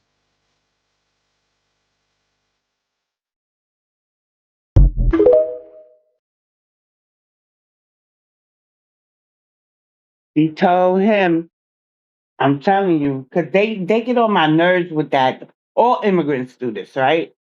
Not all, like, each and every single one, but, like, all demographics of immigrants. Well, y'all got to understand, we come from war-torn countries. Hello?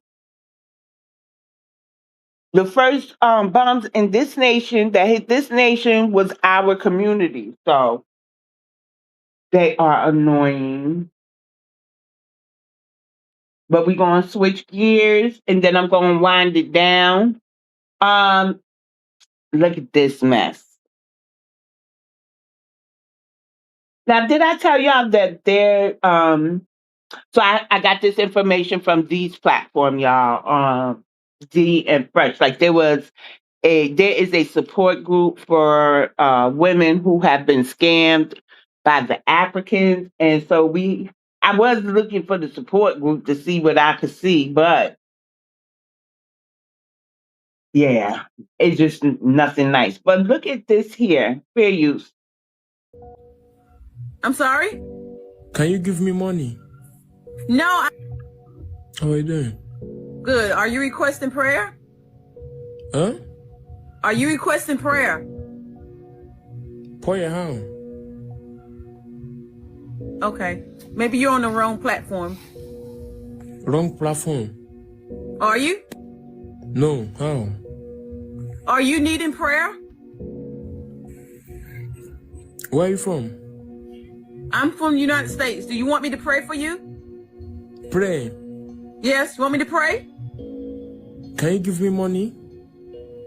I'm sorry? Can you give me money? No, I can pray for you so you can get money. Give me money. Don't worry, I will pray for myself. Give me money. No, I don't have any money. You don't have any money? No, I need money. Not praying. Okay. Yeah. All right. Are you married? Yes. I thought you were single. Let me come and marry you. Okay. Will All right, sir. Will you divorce your husband for me? I'm sorry? Can you divorce your husband for me so that I can marry you? No, I can't do that. No. I can pray for you. You can, if you love God, love me. You have to love me. No, I can pray for you. I will pray for you. Do you love God? I do. You have to love me too. I love everybody.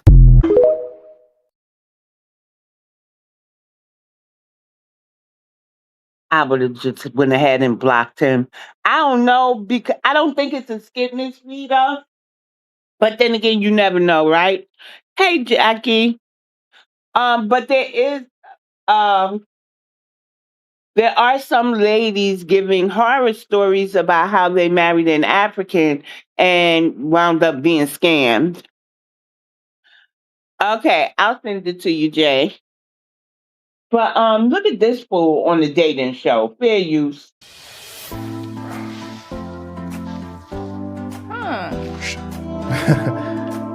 You look cute. I like you. I wish I could say the same. Honestly, I wish I could say the same. I'm actually disappointed. Honestly. Really? Yes. It's fine then.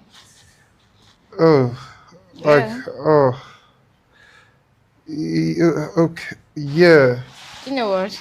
Let's just call it a day for today. Yes. Maybe. Let us do that. You can contact me. No, I wouldn't contact you ever. Okay, fine. Thank you. I Oh don't my need you. Jesus Christ! I thought Yes. you need your teeth. You don't need me. Please, I don't need you. You need your other teeth, not me. Really? Yes, it's clearly missing. Really? It is missing. Of course. Jesus Christ! Wow. Well.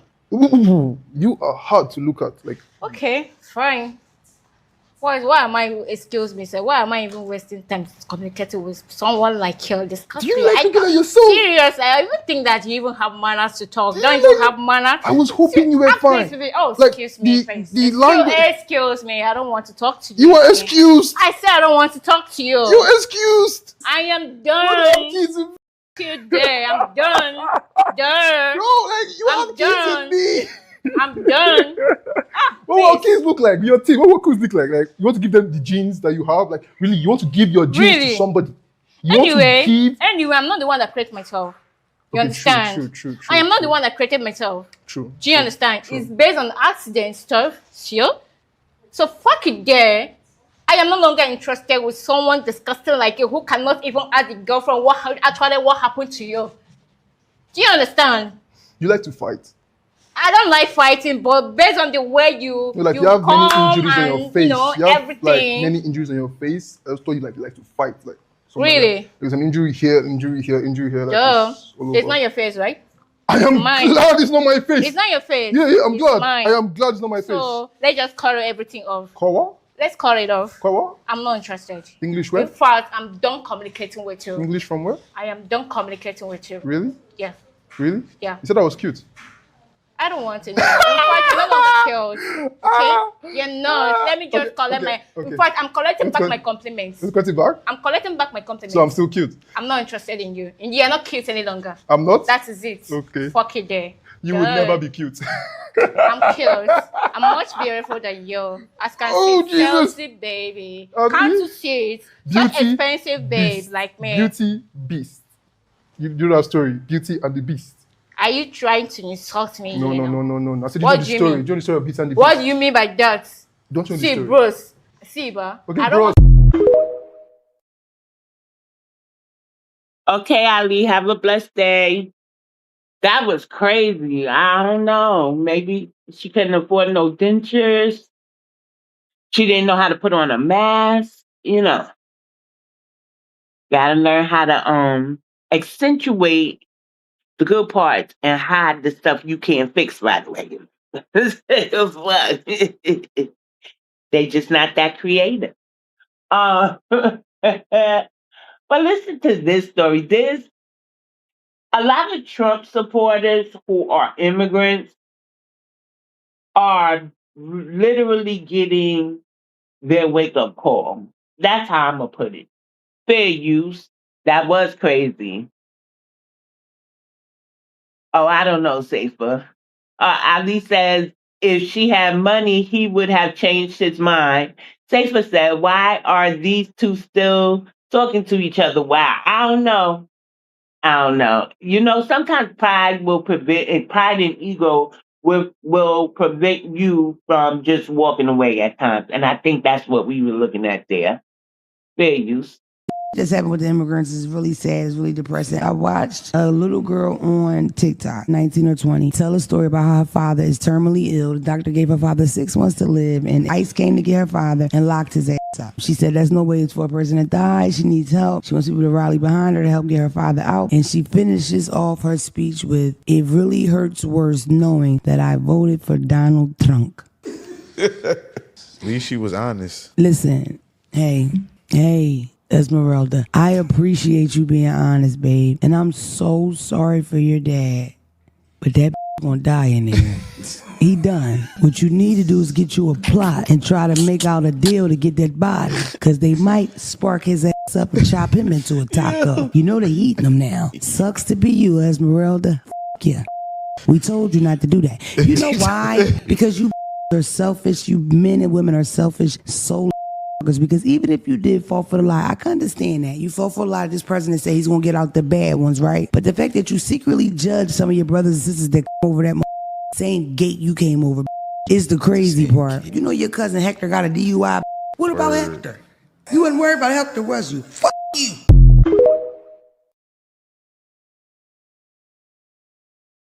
It's safe to say she wasn't worried about Hector. But I'm gonna kind of fast forward to more of the African stuff, like if I got some Haitian stuff mixed in here and all this other stuff. But I found this interesting as a cautionary term. Okay, y'all? Fair use. I am HIV positive and I've been living with HIV for 9 years. Before I found out I had HIV, you know, I was the kind of guy that if I go to any state for the first time, right, the first thing I want to ask is the closest brothel. I want to just sleep with, you know, just anybody. I could masturbate anywhere, like wherever I find myself, I could masturbate. When I mean wherever, I mean even inside the church. So I could be in a church. No way. Yes, I could be in a church right now, and you know, let's say the person in front of me, a lady, is wearing like a tight skirt, and I can see her panty lines. And I would have an erection and excuse myself to the church toilet to, you know, touch myself. You know, during prayer time, you see some ladies will just bend down in church and then they are praying. But then there's a guy sitting at the back that might just be looking at the lady. And that's a very good position for what they call doggy. As at day before yesterday, I still had somebody in my office who came for a general checkup. and she's positive, she's chubbier than I am, you would not know. A wife is HIV positive. Chai. The husband does not know. I was going to mention that. So it was an older lady actually, and I was attending church, right? And so we had this teenage all night. So the older guys took me to another club. Yeah, the older guys in church. In church, yes. Has any prostitute ever refused you and said no without condom? No. Very few. Oh wow. Very few. Very few. Don't the women, at least while you were still being reckless, quote and unquote, didn't they demand wear protection? Okay, you see, the power of demanding for protection as a woman is usually lost when you are paid for intimacy. So this is HIV, ARVs, antiretrovirals, and this is also Sorry, PrEP. let's see. So I was experiencing series of symptoms before I checked.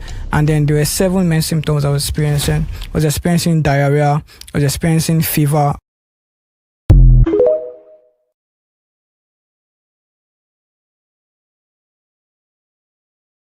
So I want, I know we talk about passport bros.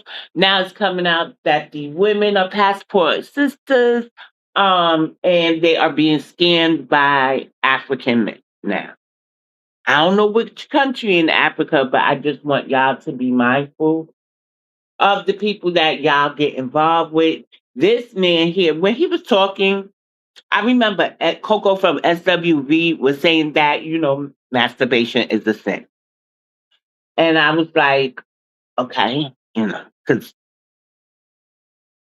I don't know, right? But you got to admit, people like that, you got to wonder.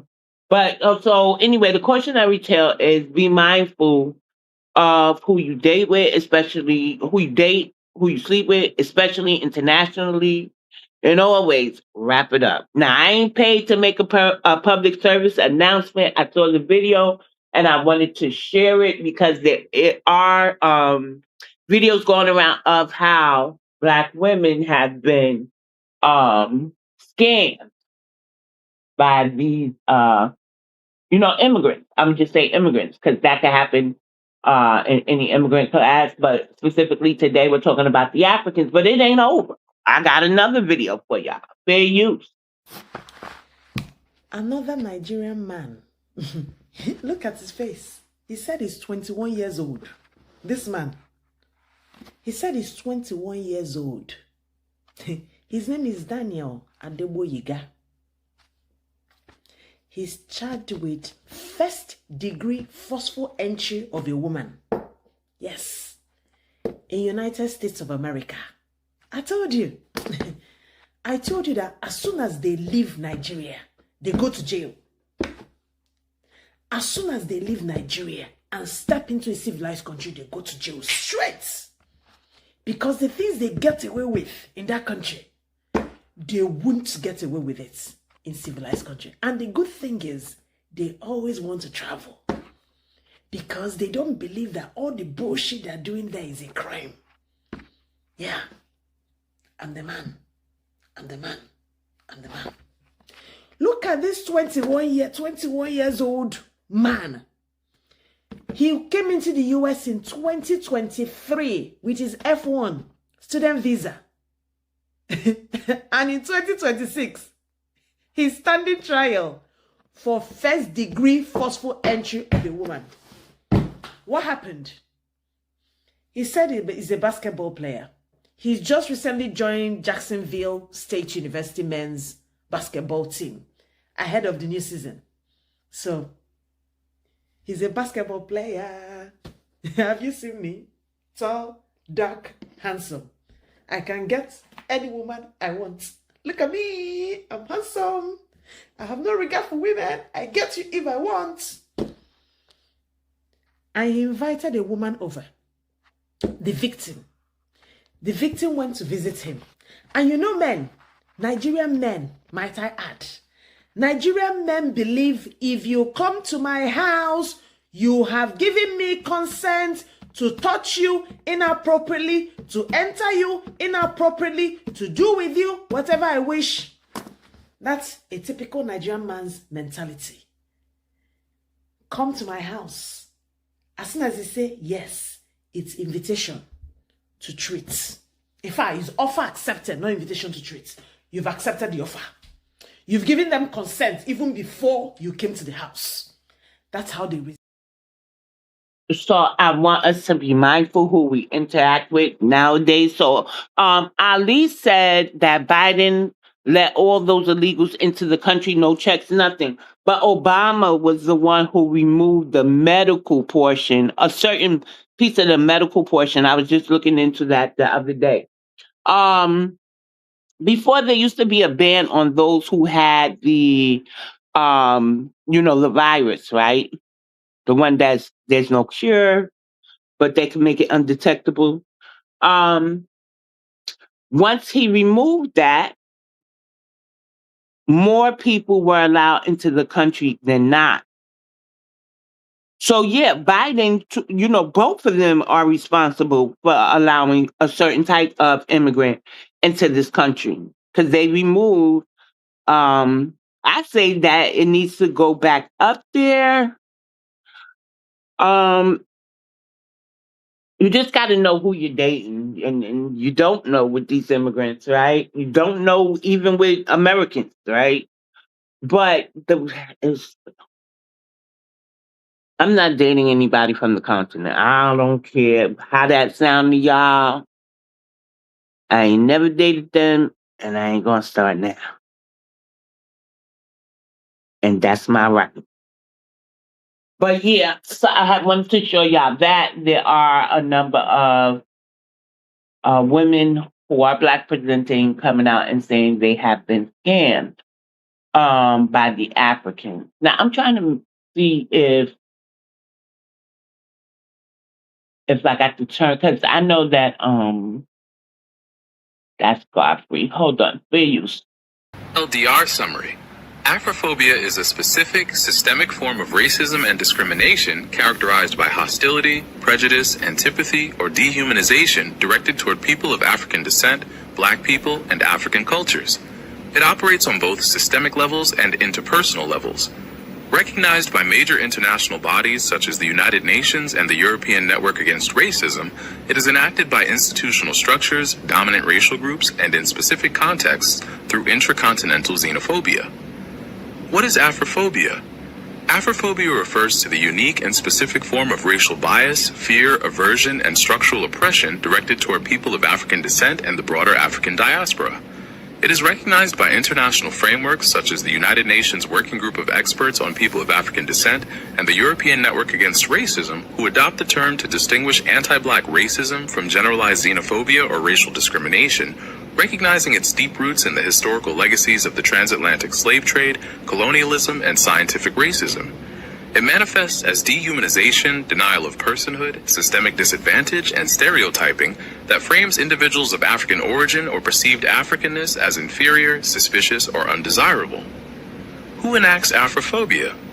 Afrophobia is not tied to a single group. Rather, it is executed across multiple societal layers by different actors, including state and institutional systems like governments, legal systems, and socioeconomic structures, as well as dominant socio-racial groups through political entities, media outlets, and far-right groups, and even within specific regional dynamics through intra-African xenophobia. Credible sources for reference include the United Nations Working Group of Experts on People of African Descent, the European Network Against Racism, the European Union Agency for Fundamental Rights, and various academic research publications.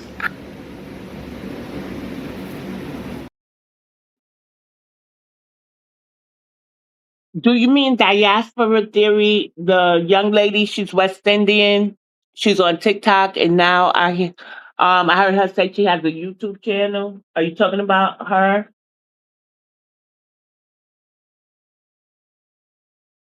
Yeah, yeah. Yes. Oh, okay. Well, she has members only on her YouTube? Because I get my clips of her from TikTok. I'll scope it out. And thank you for the information. Ali also says, check Sky News. They sent a boatload of illegals from Sudan back to Libya. They were heading, guess where to? To Europe. And Little Big Mom Jones says, wise decision, in my opinion, correct. Eunice says, really, really stupid. Ali says, yes, Obama. And then Ms. Vita says, zesty and lusty immigrant males sent into our communities wreaking havoc on our youth. Moratorium on all immigration. That's the only way to go. And I'm sorry, y'all, I got to revisit this Nigerian food. Fair use. Percent of the highest degree. I want to give a shout out to Nigerian Americans because I read an article that they are the most educated in America amongst immigrants, in U.S. groups. They're the most educated, immigrants. Of course, listen, I'm sure there's some Indian people and Asians will maybe dispute that, but I just read it. But first of all, Indians get down, Asians get down. So I just read that children from Nigerian immigrant parents in America have the highest, like 64% of the highest degrees and all of that. That's amazing. That's amazing. I'm proud to be a Nigerian American because Nigerian Americans don't usually get a voice. You know what I mean? They usually don't get a voice because Nigerians from Nigeria will say you're not Nigerian enough. Nigerians from England, I think they think they're more Nigerian than us, but we have been here since the 60s. Nigerian Americans have been around, and should get the respect they deserve. And shout out to Niger all over the world, but especially in the U.S., man. Way to go, dudes. Way to rock, Niger. Niger Quenu, man. Evo Quenu. Let's go. Light-skinned nigga from the Shah. I forget the nigga name. Vic? Yeah. We was talking about Africa. There's a lot of Africans mad. Fair you. Listen, I ain't mean to get y'all mad. You're not going to make me say I'm African. I'm not African. But I didn't say y'all stink. Even though we talk about stink shit, Vegas stink. It's Americans who stink too. But I never said y'all stink. And that kid, what's his name, Sin? Sin is in the building, by the way, PT. Yeah. My nigga Zeke say everybody here, Sin is in studio today. But what's his name? Vic Mensa? Okay. Yeah, Vic. Yo, homeboy, why is you clickbaiting, talking about I said the people in Africa stink? Because I didn't say that. I was repeating what somebody said. You clickbaiting and you clout chasing. I'm disappointed in you. But what do I expect from a nigga with a Rockefeller tattoo on his neck? He did say he was a fan of yours. I don't give a fuck. See, that's what niggas do. They try to diss and then be like, but we cool. Respectfully. Yeah, and see, all that. That's perfect. And niggas ended with respectfully, which is the most disrespectful word to me. When niggas ended with respectfully, it's mad disrespect. You know what I'm saying? Hell yeah. Yo, respectfully. You know what I'm saying? But at the end of the day, I'm just trolling with the Rockefeller tattoo. I don't know why he has one. Jay-Z don't got one. But I'm just saying I don't really understand why he has a Rockefeller tattoo. That's tough. Yeah, I seen it's tough, man. Especially when they broke up. What you do with that? You know what I'm saying? But he was on there saying, he tried to go through my last name and this and that and this. Look, if you want to believe that, would you try and kick knowledge, nigga? If you want, yo, nigga, fuck out of here. She said you was a slave owner. Yeah, Giles' name. Whatever they want to call it, I don't give a fuck. See, that's the problem, right? Niggas will come back with this shit, right? Niggas be like, yo. Niggas be like, this right here is a fossil that was created in Africa, and we did all the research on it, and it traces back to where the name Phillips was a slave owner, whatever last name, and this is why we know we're Middle Eastern. Nigga can't get the story right from last week. You see, this is what I'm trying to tell you, right? This is what I'm trying to tell you, right? He telling you the history of some shit from 1,000 years, 2,000 years, however long ago? Mm-hmm. He can't even get the story from the podcast right. Saying that I said African Six, I didn't even say that. Mm-hmm. So therefore, how are we supposed to believe which from that you know what's going on 2,000 years ago if you don't know what's going on last week? You don't even know what I went on last week. How are we supposed to take your word that you know the fucking history of 1,500 years ago when you can't get the story right from last week? That's light skin shit. No disrespect, nigga. You know what I'm saying? You know what I'm saying? Y'all like these niggas ought to be stopped, nigga. Y'all gotta be stopped, my nigga. Stop clickbaiting and trolling, or trying to troll and trying, because I looked at this shit. He don't got no more. He got this the most comments he had on his page about anything. Nigga, stop, my nigga. Stop telling me what happened 15 years ago. 1,500 years ago, if you can't tell me what happened last week. And I wish I could say I fuck with you too, but I don't know what you do like that. See you on the Shy and look He's a good character. He a character? He's a good character on the Shy. You give him a look. They killed him off. They murdered the nigga. Didn't they murder the nigga? They killed him off the show. He ain't that good. And they keep the good niggas around. What other shit he been in? I don't know. Exactly. He been on that Instagram. That's it. Let's go to trolling. Let's Google the nigga.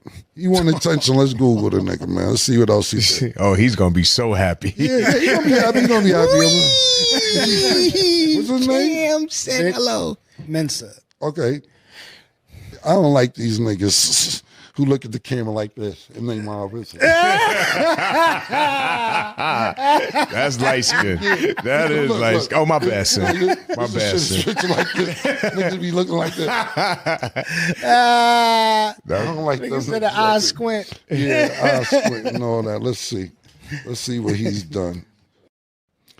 Yeah, I didn't know he was a rapper. Cameron's also one who wears the American flag. He's always wearing it. There's pictures of him. And I think Fabulous. LSD. That's what, all right, y'all see what's going on. Oh, yeah, huh? Come on, yeah, man. they called him LSD when he tried to come back in the country. Yeah. I ain't gonna argue with a nigga on LSD.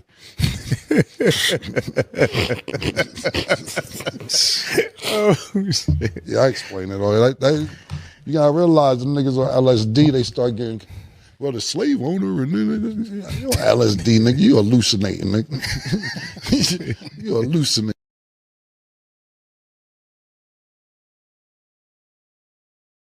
It sounds like, well, I got to be in the mood to laugh and joke with them, but they sound like they be having fun back there. But I wanted to kind of revisit what Godfrey was talking about. Honestly, I don't believe that he was talking about comparing himself to us. It could have been kind of a dig there. I don't know.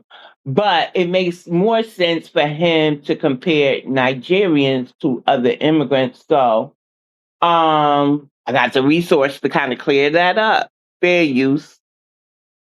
Comedian Godfrey's comparative statements about education focus strictly on certain immigrant groups, not foundational Black Americans. Foundational Black Americans built over 107 colleges and universities while enduring severe oppression and economic disenfranchisement. Reports indicate that some individuals from other immigrant populations have obtained fraudulent credentials. Foundational Black Americans have a legacy of building legitimate institutions rather than relying on recent immigration or foreign degrees.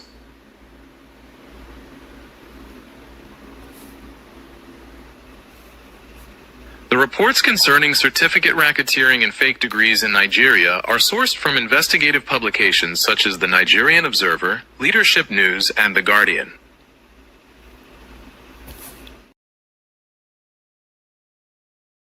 Yeah, we gotta clear it up. I mean, yeah, go in the way he said, go Niger, go this, go that. After y'all take out all the people with the fake degrees and a lot of the scamming that y'all did. Before we found out about the Somalians, wasn't it a young lady who scammed millions? And I believe she was getting arrested.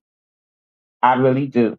So I found this video of the Dominicans. And the Dominicans are talking about, because of the influence of Black people, that's why our parade turned out the way it did. And I was like, people are a reflection of their homeland, and a lot of things start at home. So let's take a look at this video. Fair use. Mira, por aquí hay un callejón. Por ahí el callejón. A ver, ¿me puedo enseñar? Oh, pero claro, que hay una perra que muerde, que hasta a mí me muerde. No, que la muerda a usted primero. Ah, bueno, a mí primero. Subimos por allí. Venga, Oh, wow. a cañar allá abajo, que hay un hoyo. Venga, aquí hay un hoyo. So we're in the trenches, baby. We're in the trenches of Capatillo. Mira, es un perro bonito. Oh, wow. Es un perro bonito. ¿Ustedes cómo se llaman? Samantha. Yo me llamo Romina y se llama Cristian. Cristian, Samantha y quién? ¿Romina? Ajá. Mira, esta es la caña. El hoyo más profundo que yo he visto en mi vida. Oh, wow. Estaba más alto, lo que pasa porque... ¿Por qué hay tanta basura? Porque hay que tirar la basura. La gente tira basura ahí. Sí. Check it out. So, it's a river. ¿La basura está abajo? Sí, no. Mira, si no es It's a river, but it's very deep. It's probably about 20 feet. It's a 20-foot drop. But both sides of the river are filled with trash. Check it out. Trash all there, trash all here. It's like a public dumpster. Check out the amount of garbage that is in this river. There's rats down there. I see a rat crawling down there. And I see furniture down there. And the smell is just awful. ¿Y ese? Entera. Es para lavar. Sí, eso es para bañarse. Oh. Entera. ¿Y el río dónde está? La familia mía entera, esa es mi ¿Y abuela. para allá qué hay? Mira, esa es mi abuela. Hola, buenas tardes. O buenos días, no sé. Vamos al río. ¿Para qué más cerca? Ya se perdieron. No es por aquí, yo no me pierdo, yo soy de aquí. Yo soy no me pierdo. Cuando estoy. Tú no te pierdes. Yo no.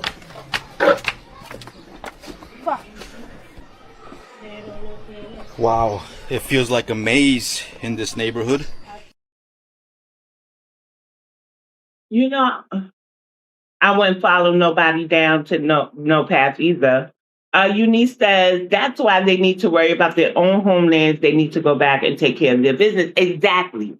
And then y'all talking about because of African Americans or Black Americans, or they sure don't look Dominican to me. That's not Dominican culture. Well, you got that culture from somewhere, buddy. And I'm willing to bet it's from the slums of the Dominican Republic. Like, just leave us out of your equation and hold your own youth accountable. The same way everybody expects us to hold ours accountable, and we do. And Jackie says, who cares? They found bodies, cars, trash, in one of the rivers right here. Where at? In Philly? Thank you. Jackie, where at? In Philly?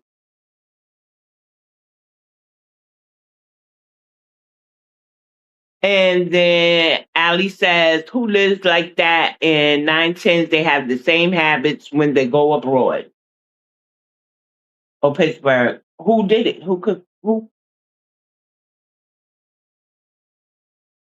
And who did that to the people? To the bodies?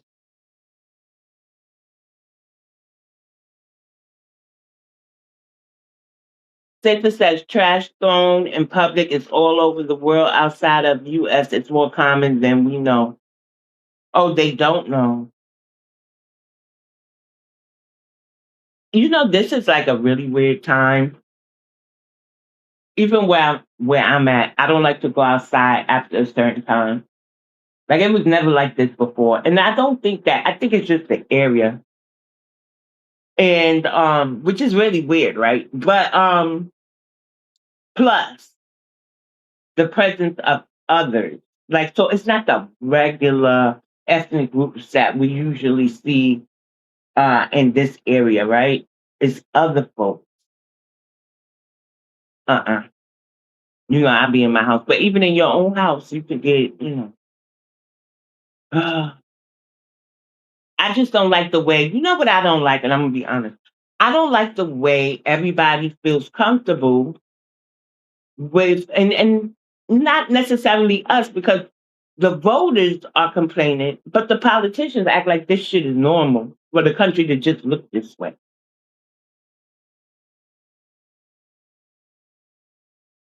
And I was saying it before for this period in time, how many of y'all heard me say there's like a gloom that I see over America? It's like a gloom. And that's what we want to get up out of here. But fair use. The NAACP, a Haitian, founded the NAACP to fight for the civil rights of you Black Americans, Negroes, colored, whatever you call yourself. Basically anybody of color, really, because Haitians, we really don't get down like that. That's more of an American thing, that prejudice thing. Our Constitution, if you got to pass, you Haitian. It don't matter if you white, you still Haitian, okay?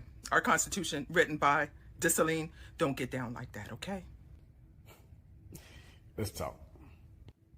These people are hilarious, but they do it to themselves. First, W.B. Du Bois was not Haitian.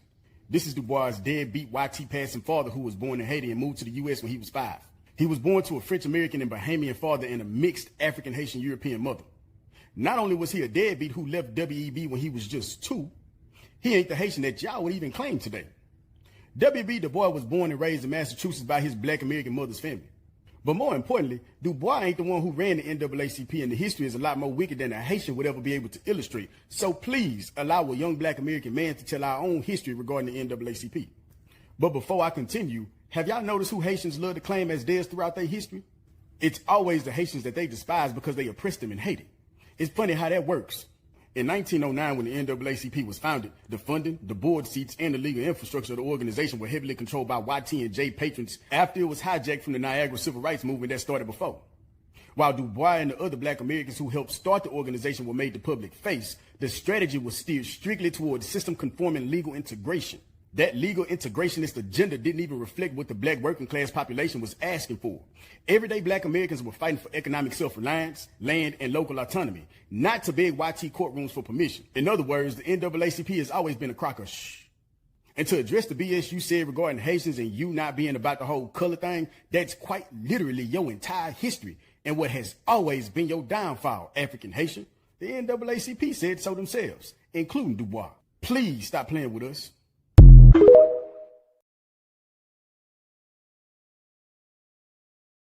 Ali says they be casting spells on America, on Americans, certain parts of them, right? And Saper says, weren't there stories of the Italian mafia throwing bodies in rivers? Yeah. I think that's where Swimming with the Fish came from. And then Jackie is naming the 3 rivers. We have the Allegheny River, I don't even think I should try to pronounce that one. Let me put it on the screen. And the Ohio River. Yeah. But they sure did. That's how they would dispose of the body. Or tie the and I watch a lot of I was watching a lot of the mob stories. You tie the cement block on the foot and stuff so they don't rise to the top. Oh, you mess it up too? Yeah, I saw that name. I was like, I'm not even going to try. I'm not. So I'm trying to figure out which way up. The word Afro or the hairstyle Afro. Did I show y'all this already? I think I showed y'all this already. I gotta start taking. Why can't they videos. follow the styles of our Afro hairstyle, a U.S. original? So fair use. This is just gonna give the history of the hairstyles, Afro, and you see how they be like. They'll come in a room and somebody have Afro in their name, somebody Black American, and they'll say, "Why you don't like Africans? Why you got Afro in your name?" Their own people is going to debunk that statement. Fair use. Afro hairstyle, a U.S. original, Africans say. This newfoundness for an Afro hairstyle among the smart set has come about not because it is African, but precisely because it is not. The girls like Afro because it comes from Black America, the home of exciting and popular soul music. One more time for the class. There's something I would write about my worst enemy. They are talking about An afro. It's another shameless importation, a masked flag of a decaying ship under the guise of a hairstyle intended to identify American Negroes with Africans. Okay. To illustrate what Condé considered a dilapidated style, the newspaper ran a picture of Angela Davis. And as we read from that article, Africans did not come up with that at all. It's not derived from Africa. So how does Afro mean African? Exactly. So I have 3 more videos, and then I'm going to get out of here, y'all. Fair use. Let me tell you about the first story. This is a Haitian woman. She's 59 years old. She has lived in the United States since 1997. Almost 30 years. She has 4 United States citizens. No criminal record. She's not just a mother, but she's also a caregiver, because one of her children, 25 years old, has been diagnosed with schizoaffective disorder and bipolar disorder. Wow. And she's the caregiver.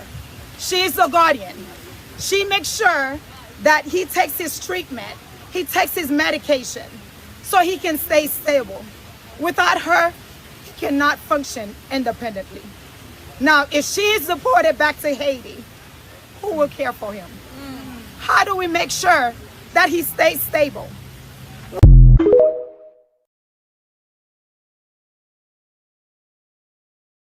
You know, they need to really, really go home.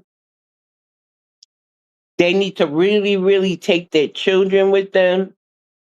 They said that they are the backbone of the healthcare so much that the healthcare system would not work without them. So I'm pretty sure if they go back to Haiti, right, there'll be some nurses there, right? The same ones that's getting deported with them. We don't have, like, America's closed, and I no longer have the capacity to care about others when they don't care about us. I don't understand how they thought temporary meant permanent. And so since they didn't read the fine print, or their representatives or their family members lied to them, stop making these public speeches and talk to them about why they lied. But like Tom little Big Mama Jones said, take your children with you. But Tom Holman already said the children can go too. The whole family could go.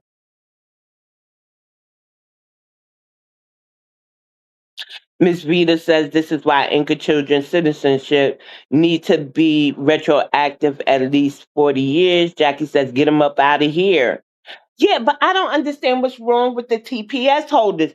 And I don't hear a peep from nobody else. But I showed y'all the other day, it was like 17 countries losing their TPS. And it's only the Haitians, the mighty, mighty 1804 warriors, putting up all the fuss. I'm sick of them ninjas, y'all. I really, really am. And so, watch this, y'all. Fair use. Here we go. One of them Haitians. They're thinking that they're going to fear mugger black people into supporting them. No, you're not. Talk about if the 14th Amendment's overturned, no one is safe, not even including our black brothers and sisters. We're not black brothers and sisters. Y'all from Haiti. We from America. Period, point blank. You got to go home. We at home. I don't know how many times I got to tell you motherfuckers this. And if anything, black people want the 14th Amendment to be overturned, you big old dummy. That's what enslaved us back into this nation. You motherfuckers are so goddamn dumb, we can't be a sovereign people. The 13th Amendment made us sovereign. We want the 14th overturned to go back to the 13th to make us a sovereign people so we can create our own motherfucking nation, you dummy. I must have forgot to tell you that I have a BA in history with an emphasis in constitutional law and systemic change. Yeah. I must have forgot to tell you that. It's time to go home. It's time to fucking go home. Do you know how many times black people have went to the Supreme Court so we can be a sovereign nation, and they have told us time and time again, we can't be a sovereign nation in this nation. So the 14th Amendment will never be overturned, you big dummy. Ha! You big dummy. Trying to come to my page thinking you schooling me. No, you're not schooling me. And if you're so smart, won't you take your ass back to Haiti and go educate your people? Huh? Educate them on how to build an economy, how to build a government, how to build a road, huh? How to wipe their ass. That's what you can do. And get the fuck up off my page. Because I'm going to school you. You ain't going to school me. You talking about, do you know? You mean the Tandy decision? The Tandy decision? Come on now. Everybody knows about Dred Scott. Plessy v. Ferguson. Yeah, all those. You ain't teaching me shit about the board education. You ain't teaching me nothing. Get the fuck off my motherfucking page. Get the fuck off. Matter of fact, get the fuck out the country. Time's up. Time's up. Gotta go. You gotta go. You gotta go. You gotta go. Okay? You gotta go. And I'm at home. Okay? I click my 3 times. Boop, boop, boop. Home. Fuck out our country.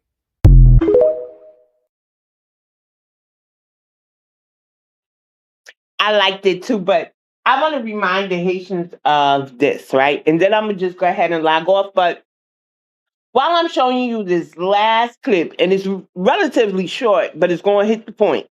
Like, share, subscribe if you haven't already, okay? Check the bio for all calls to actions.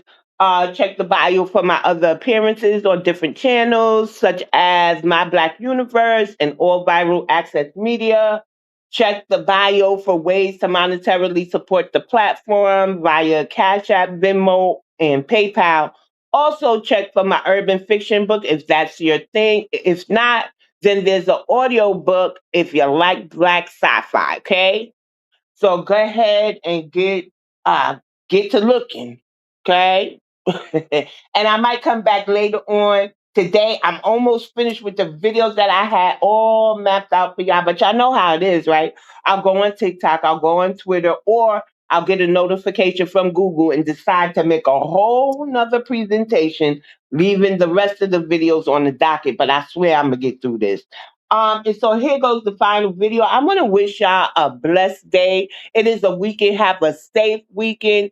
It's still summertime, so enjoy yourself within reason, okay? Okay. And everybody, if you go gambling, okay, let me see. Make sure the number has an 8 in it for abundance, okay? And then give me a shout out if you hit and maybe, a few dollars or something onto your drink. Well, okay. Love you. Little Big Mama Jones says, have a great day. Eunice says, everyone have an amazing weekend. Sister Jackie says, everyone have a great day. And here's the final video. B1 family.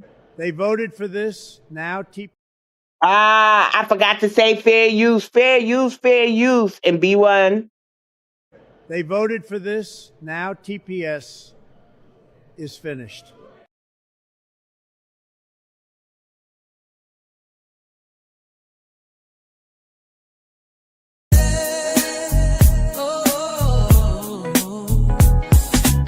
From ancient tales to modern schemes, unraveling truths and chasing dreams.